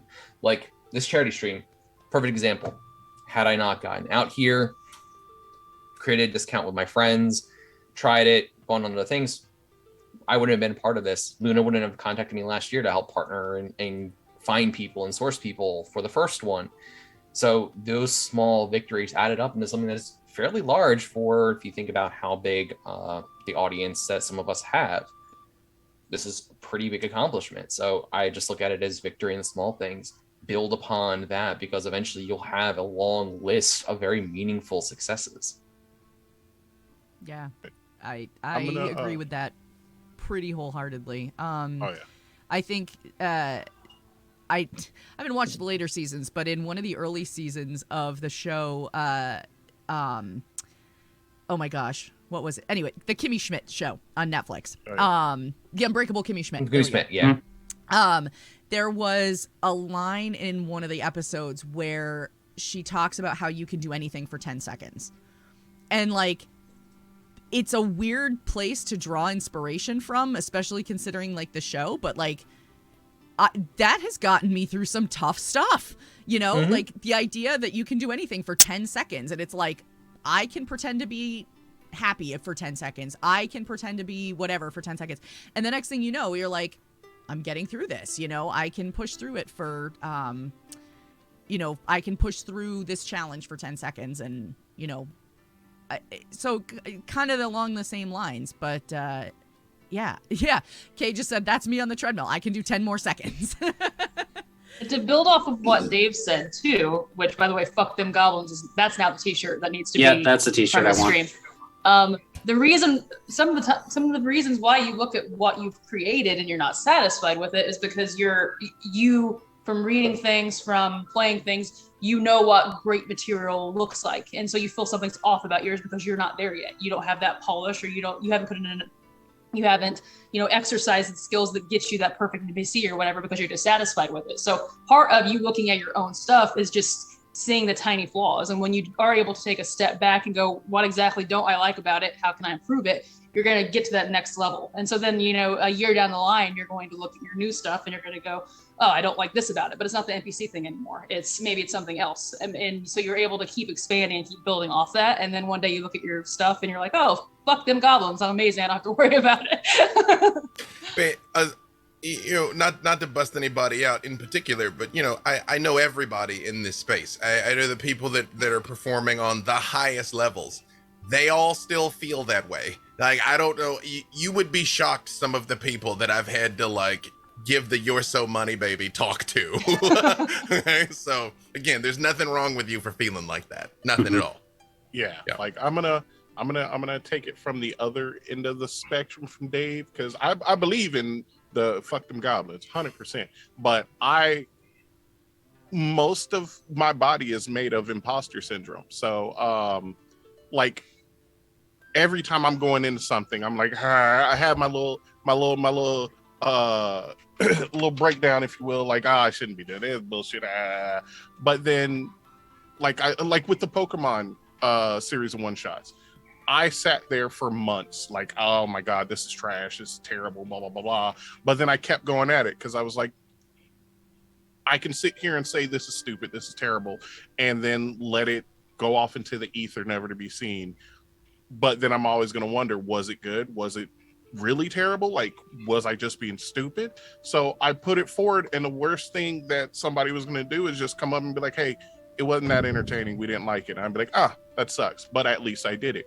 And I went and pushed myself, finally put it out there, and had guests until I stopped, like a couple months later after I started.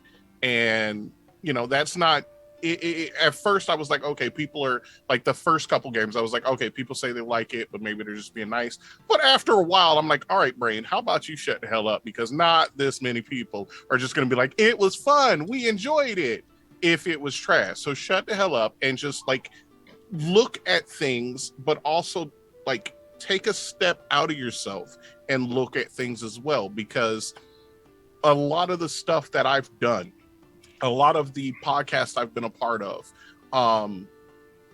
I've done some quality work. I've had some amazing roles, and it's not just being like someone giving me a handout or someone just having pity on me or anything like that. I got a chance, for whatever reason that was, I got a chance. And with that chance, I took it and I ran like a bat out of hell. I ran with it and killed it.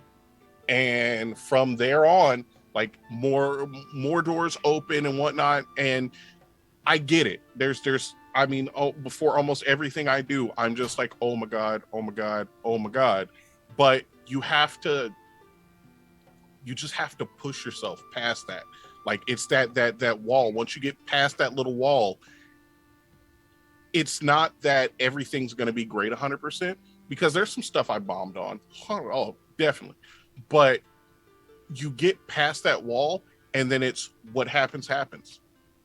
If I do great, fantastic. That's amazing. I love it.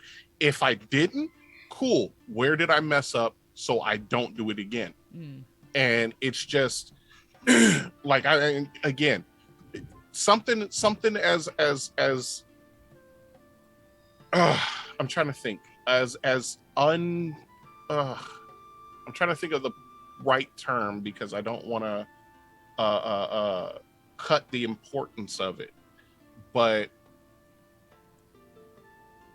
like a game versus talk show. Like here, we're not trying to bring big RPG moments or big feels moments.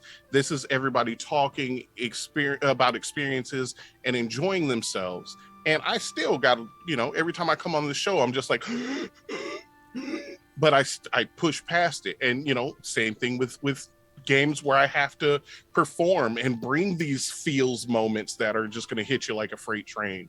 It's just, it's going to be there. It's going to happen.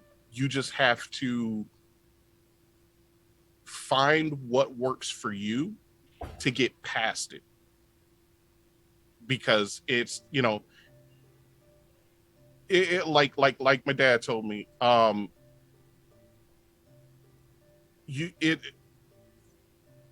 it's no to 100% of the questions you don't ask. So if you don't ask something, it's always a no. You'll be surprised. You ask something and it's a sure. You ask something and there's a compromise. Maybe it's not exactly like I applied for a main role on a podcast and I didn't get it. But by auditioning for that role, the people in charge were like, we loved your audition. You're not right for this role, but we have some stuff in the works that we're putting out that we want you to be a part of. And I was like, hell yeah, 100%. Yeah, let's go. So you have to push past, and then also understand that it's not always going to be what you want. You have to see that silver lining in things. You have to understand that you may not get A, but by not getting A, by trying to do A, you've opened up B through E. And now you can go one of those directions and it leads you to either A or something even better than A. So it just keep trying. Ignore the goblins. They're just idiots. And do your best to, you're going to have off days too. Just understand that, but just keep going forward. All right, then. All right, I'm going to throw out one last question before we have to start wrapping things up. This one comes in from Tommy Math Productions, and Tommy would like to know if you could do one thing in the TTRPG industry that you haven't already done, what would it be? Everything I want to do, I do. So, well, Dave, clearly this question for you. And now I am the most humble of all of us. Okay. I would like to get our full setting book published. So we're a few Kickstarters away from that. We'll have a small one coming up for our first portion or look into our world. But yeah, my big goal currently is to get our full setting book published.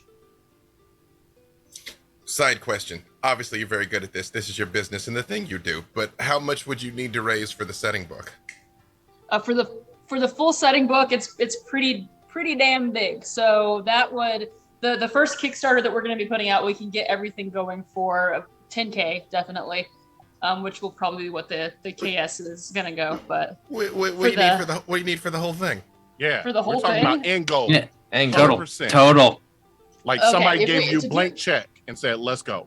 Mm-hmm. For the full setting book, it would probably, we really could not do it for less than, at this point, for less than 35. We couldn't do it, definitely. So. Okay, Super not gonna put you on the spot. Again, I know this is your business. I respect you. I've raised so much money on Kickstarter. We did 300 for End of the Motherlands. Talk to me offline. DM me on Twitter. I will tell you how to do it. You can do. I will 100% take you up on that. Yeah. It's just because the effort you're going to have to put into raising the 10 is actually more than the effort you will put into raising the 40. Hit me on Twitter. My DMs are open. I will hit you on Twitter. Please blow my mind because I would. I got you. Yeah. Mm-hmm. For me, it's a math problem. I would like to figure out the impact of 3 moons on the tidal forces of a planet. Oh God, not this again. Depends on the moons and depends on the planet, Yeah, no, I've been deep in astrophysics things, trying to figure out rotational speeds and all that, and I got some of that figured out, but it is a little above my math understanding. Is this just for your own personal edification or for a game? For my own education and for the game I'm in. Let me help you out, bro. Let me help you out. Nobody gives a shit. Wait, no, hold on. We know. Thank you. Thank you. We have been saying this to him for years now. I just would like to point out, too, that in chat, there is Chris, no, stop. Your detail in world building is too much. A whole bunch of letters. And then, More my letters. God. I mean, again, Nevi is also in our show, by the way. For your own edification, of course. All knowledge is power. Power corrupts. So learn things and be evil. It's what you should do. Oh yeah, But I love physics. Like part of like my inspiration for a lot of my world building is my background's in science. Like I love ecology and all of that. So like for me, my enjoyment in my world building comes from figuring these things out.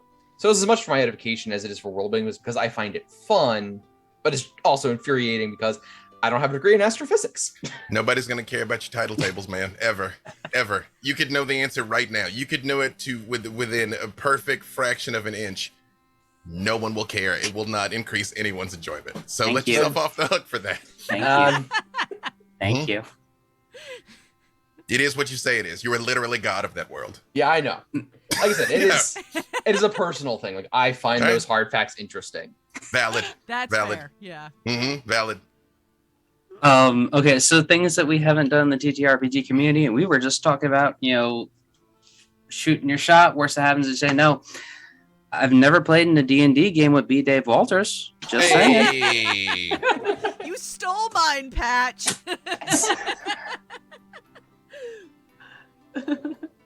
Right now, I've David stunned him into is writing hell silence. No in 14 different No, languages. I want So you to know. now- I want you to know what happened. Jess actually messaged me, and I'm literally like, I got you. I'm setting up this Zoom. See, that's I need y'all to understand something, okay? What she just did is the most important thing in the world. When an opportunity presents itself, take that opportunity. Don't This be is like, literally how I got Dave on the stream. Yeah. I put out a wish list on Twitter, and that's how I got Mark Muir on back in February. I put a wish list out on Twitter, and I said, these are the people I would love to have on my stream. I shot my shot, and here we are. again, you miss 100% of the shots you don't take. You know, that's so, yeah. Sorry, I literally was That's why I'm shooting the shot out loud right now in front of 43 people on Twitch, so they can all back me up and say, "Oh no, he actually did it." What are we at for the funding goal here? We are at 1,682. Okay, all right. We got like 7 minutes, so it's unlikely. It's improbable. How much? I know today's the last day. How much longer is the donations open? The donations can be open as long as we want. So technically, they're open till the end of the year. That's That's a little long. That his put a little whole game damp on out your the window. plan. But Well, damn, all of the plan. donations have a timestamp on them.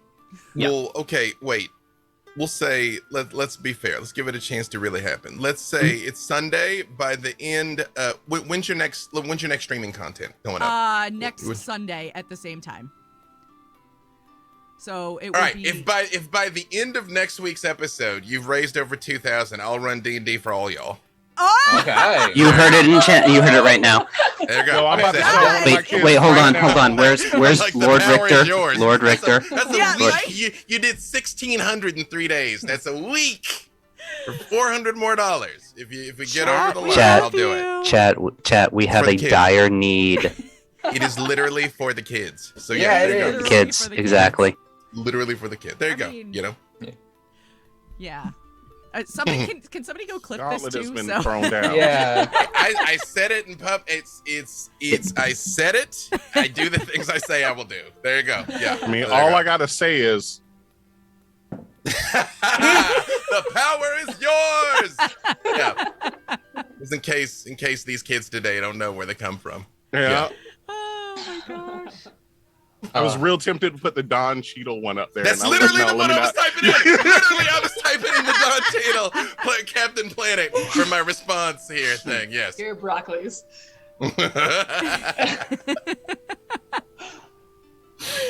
Oh my gosh. In all seriousness, one of the things that that I've never done is well, I shouldn't say never, because I have done it once and it was only like 2 lines, but I'd love to do more, not so much voice acting as voice over. if that makes sense. So, yeah. One of the things that I saw recently that was very interesting on that front is not quite voice acting, but voiceover front. Audiobooks are always something that's in need. And I feel like a lot of voice actors, and I know I'm very guilty of this, do not apply for that kind of stuff. So it's an untapped field. One of my good friends actually is in the middle of writing a trilogy. Might be 4 of them. I'm not sure. Anyway, she's in the middle of like getting ready to publish the first one. And so we've already talked about, she's like, yeah, you can do the audiobook and all of that stuff. So I was like, okay, cool. There you go. Now, wait a second. I know we're supposed to be wrapping this up, but did you ask all the questions? No, not even close. Also, we're at 1767. Hey, I'm telling you, it's up to you guys. Oh well, hang on. Let's machine gun this thing. Lightning round. All right, I got an answer. Oh, sorry. All right, please, Bees. yes. Oh yeah, he's got an answer. No, things I haven't done that I would like to do. I would like Luna said, I definitely just recently touched up my demo reel. So I definitely want to do a bunch. I really want to have a big portfolio of voice acting things done. I have so much fun doing it.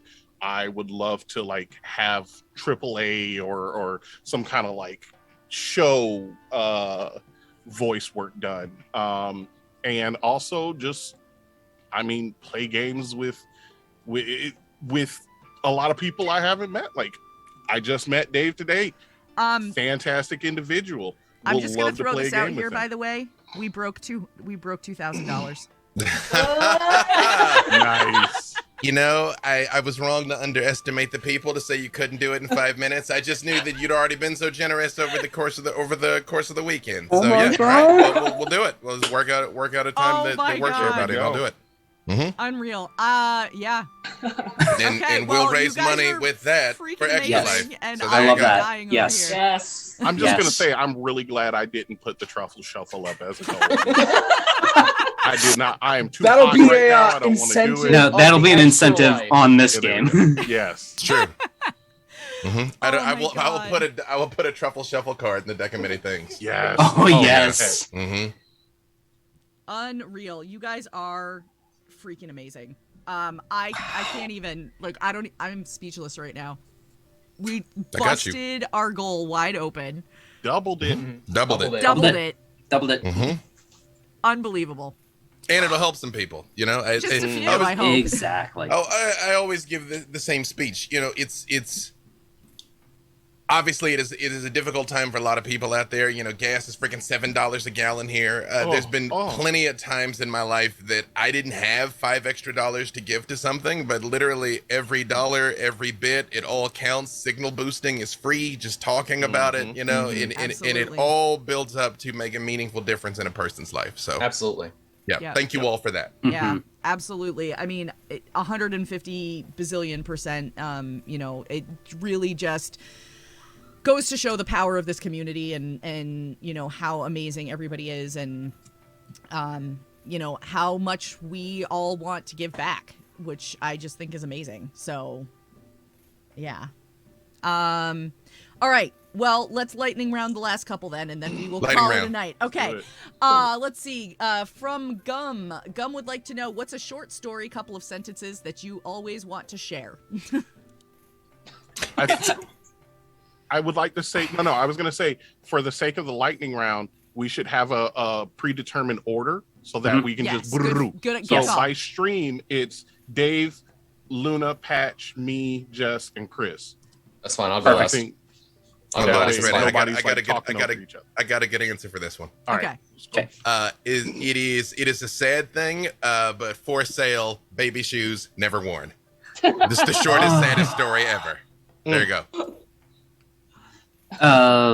So short story, a couple of sentences that I made up a story on the fly to put a young childish person to bed on the fly. Hey, Chris that's knows where what the I'm Hobbit talking came from. Pretty much. Chris knows what I'm talking about. Vaguely. Oh, that one. Yeah. That one. Yep. Yeah. Okay. Know exactly what you're talking about. Let's see. The story I always end up sharing is about my characters whose significant other was blown up in a boat explosion. Oh my god. So then it would be Justin and me. Oh, well, now it would be that I'm DMing Mr. B. Dave Walters on Twitter. So there's my short story. Good story. It's literally happening over here right now. Yeah. Oh. All right. Did everybody get one? I don't really have one on the top of my head. I'm bad with stories, so let's just move on to the next one. Okay. All right. The next one, I guarantee we cannot speed through these ones because these are like whole Bold of you to assume. Challenge. Yeah. Challenge What accepted. mechanical Challenge accepted. improvements would you like to see for the Ranger in D&D 5.5?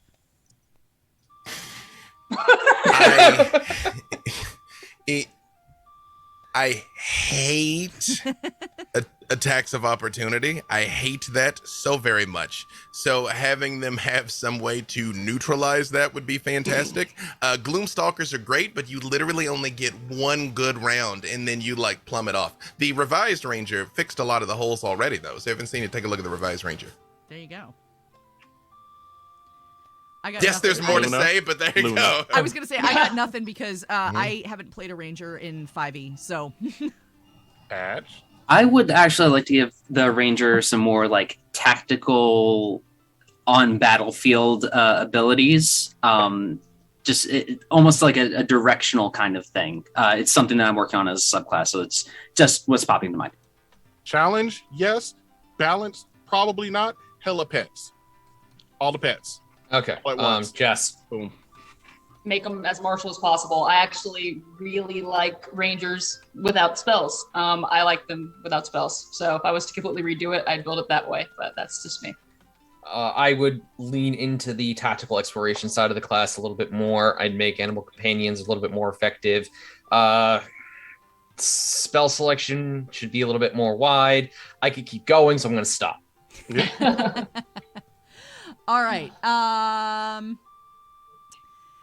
Next one is what level class would you have Venger from the D&D cartoon be?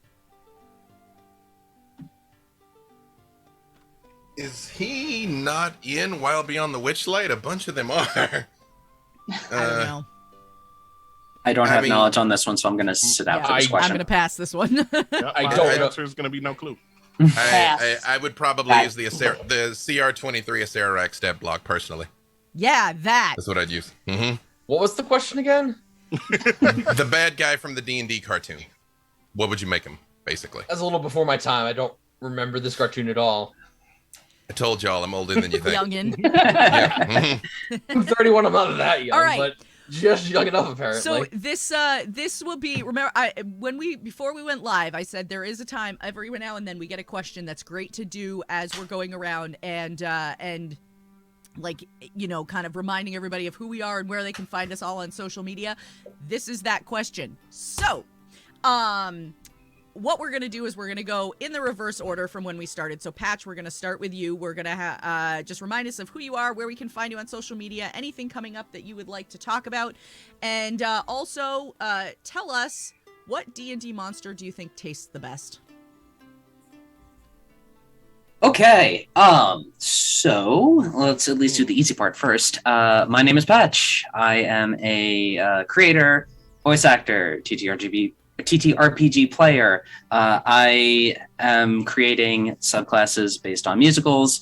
You can find me on Twitter at Patcher0730. You can find my itch page, patcher0730.itch.io.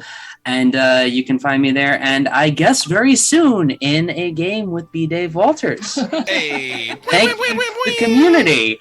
And as for the creature that I think tastes the best, you know, I'm gonna be a little weird just because it's on my mind from last night's game. I feel like the Remorads actually probably, because that heat, it probably like preserves flavor very well. So I think I'm gonna go with that, and that's a shout out to Richter. Thank you again last night for throwing that at us. Wonderful. All right, Patch, thank you for coming on and hanging out tonight. It's always a pleasure to hang out with you, and looking forward to playing some D&D with you soon. Yeah, very true. Chris. I'm Chris, also known as Saint. You can find me at Discount Dungeons or at S Damons on Twitter. As for what would probably taste the best, I'm gonna have to go with Hydra, since it's very similar to crocodile or alligator based on environment, bipedal shape, and other things. So it can also be very sustainably harvested because the heads constantly grow back. So there is that. Yeah, it's a buffet. Yeah. Yeah, exactly. So I mean, Hydra neck steak, alligator cooks up fairly easily. Can be done in a lot of different ways: barbecue, fried, seared, etc., etc. So yeah, I'm gonna go with Hydra. Dragon gonna be a close second though. All right. Well, Chris, thank you for coming on tonight and hanging out. Thank you for DMing on Friday and kicking off this whole Extra Life event. It's been a pleasure working with you as always to get this organized and scheduled and everybody scheduled in, and yeah. So thank you. Jess?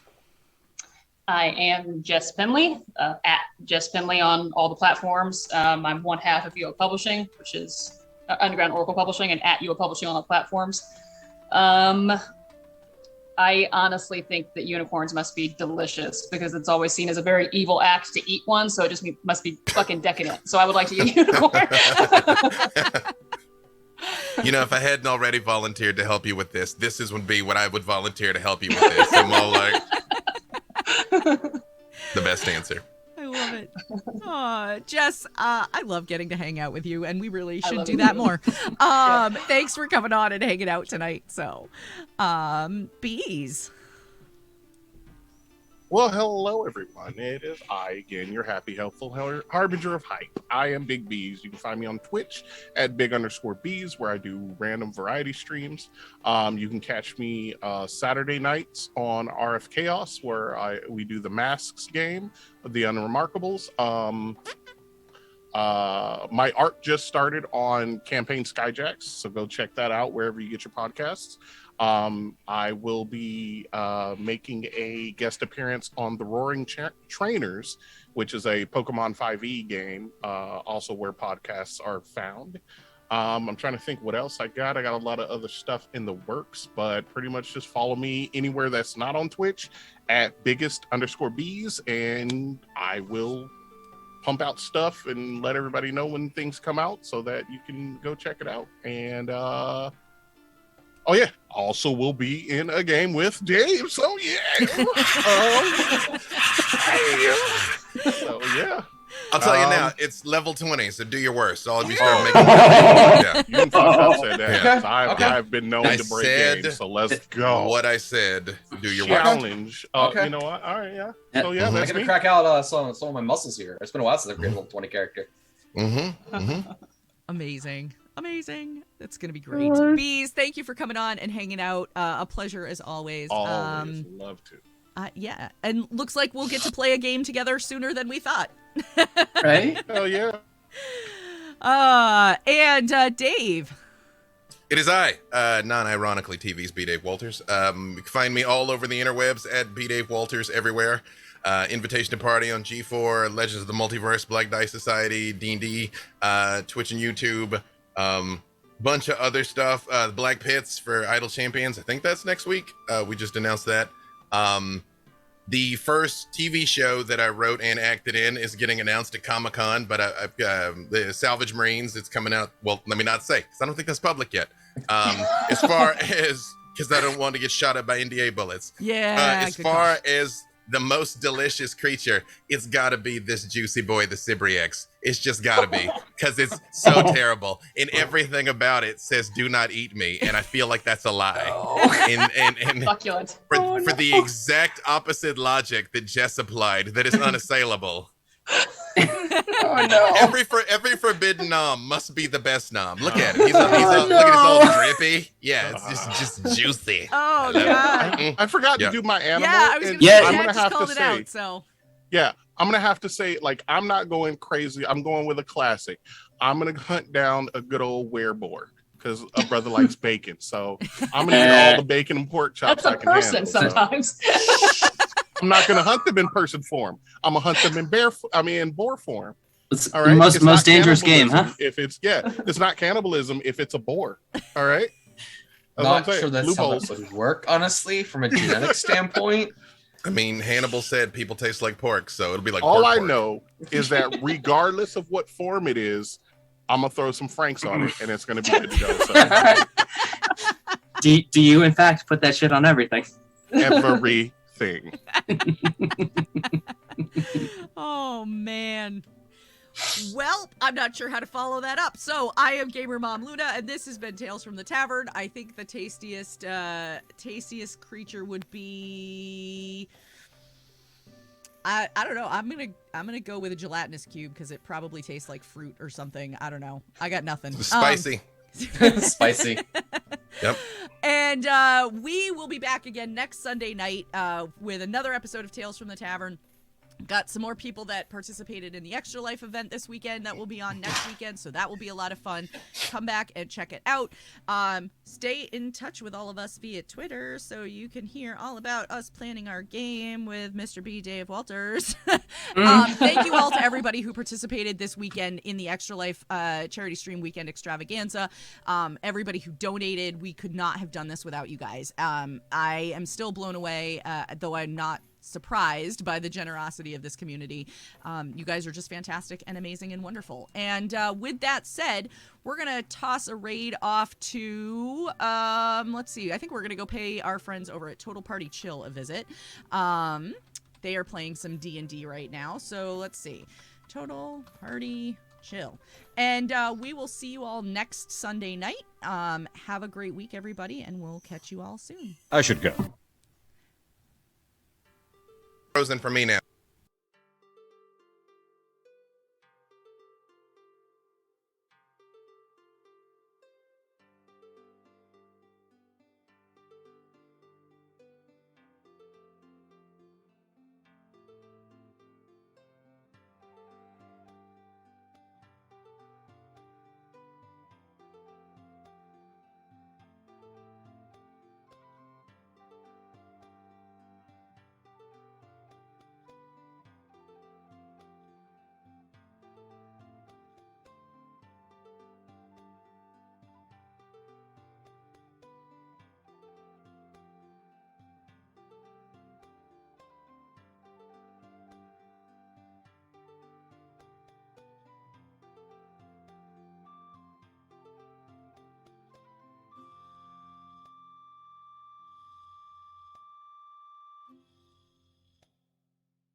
Thanks for tuning in for another episode of Tales from the Tavern.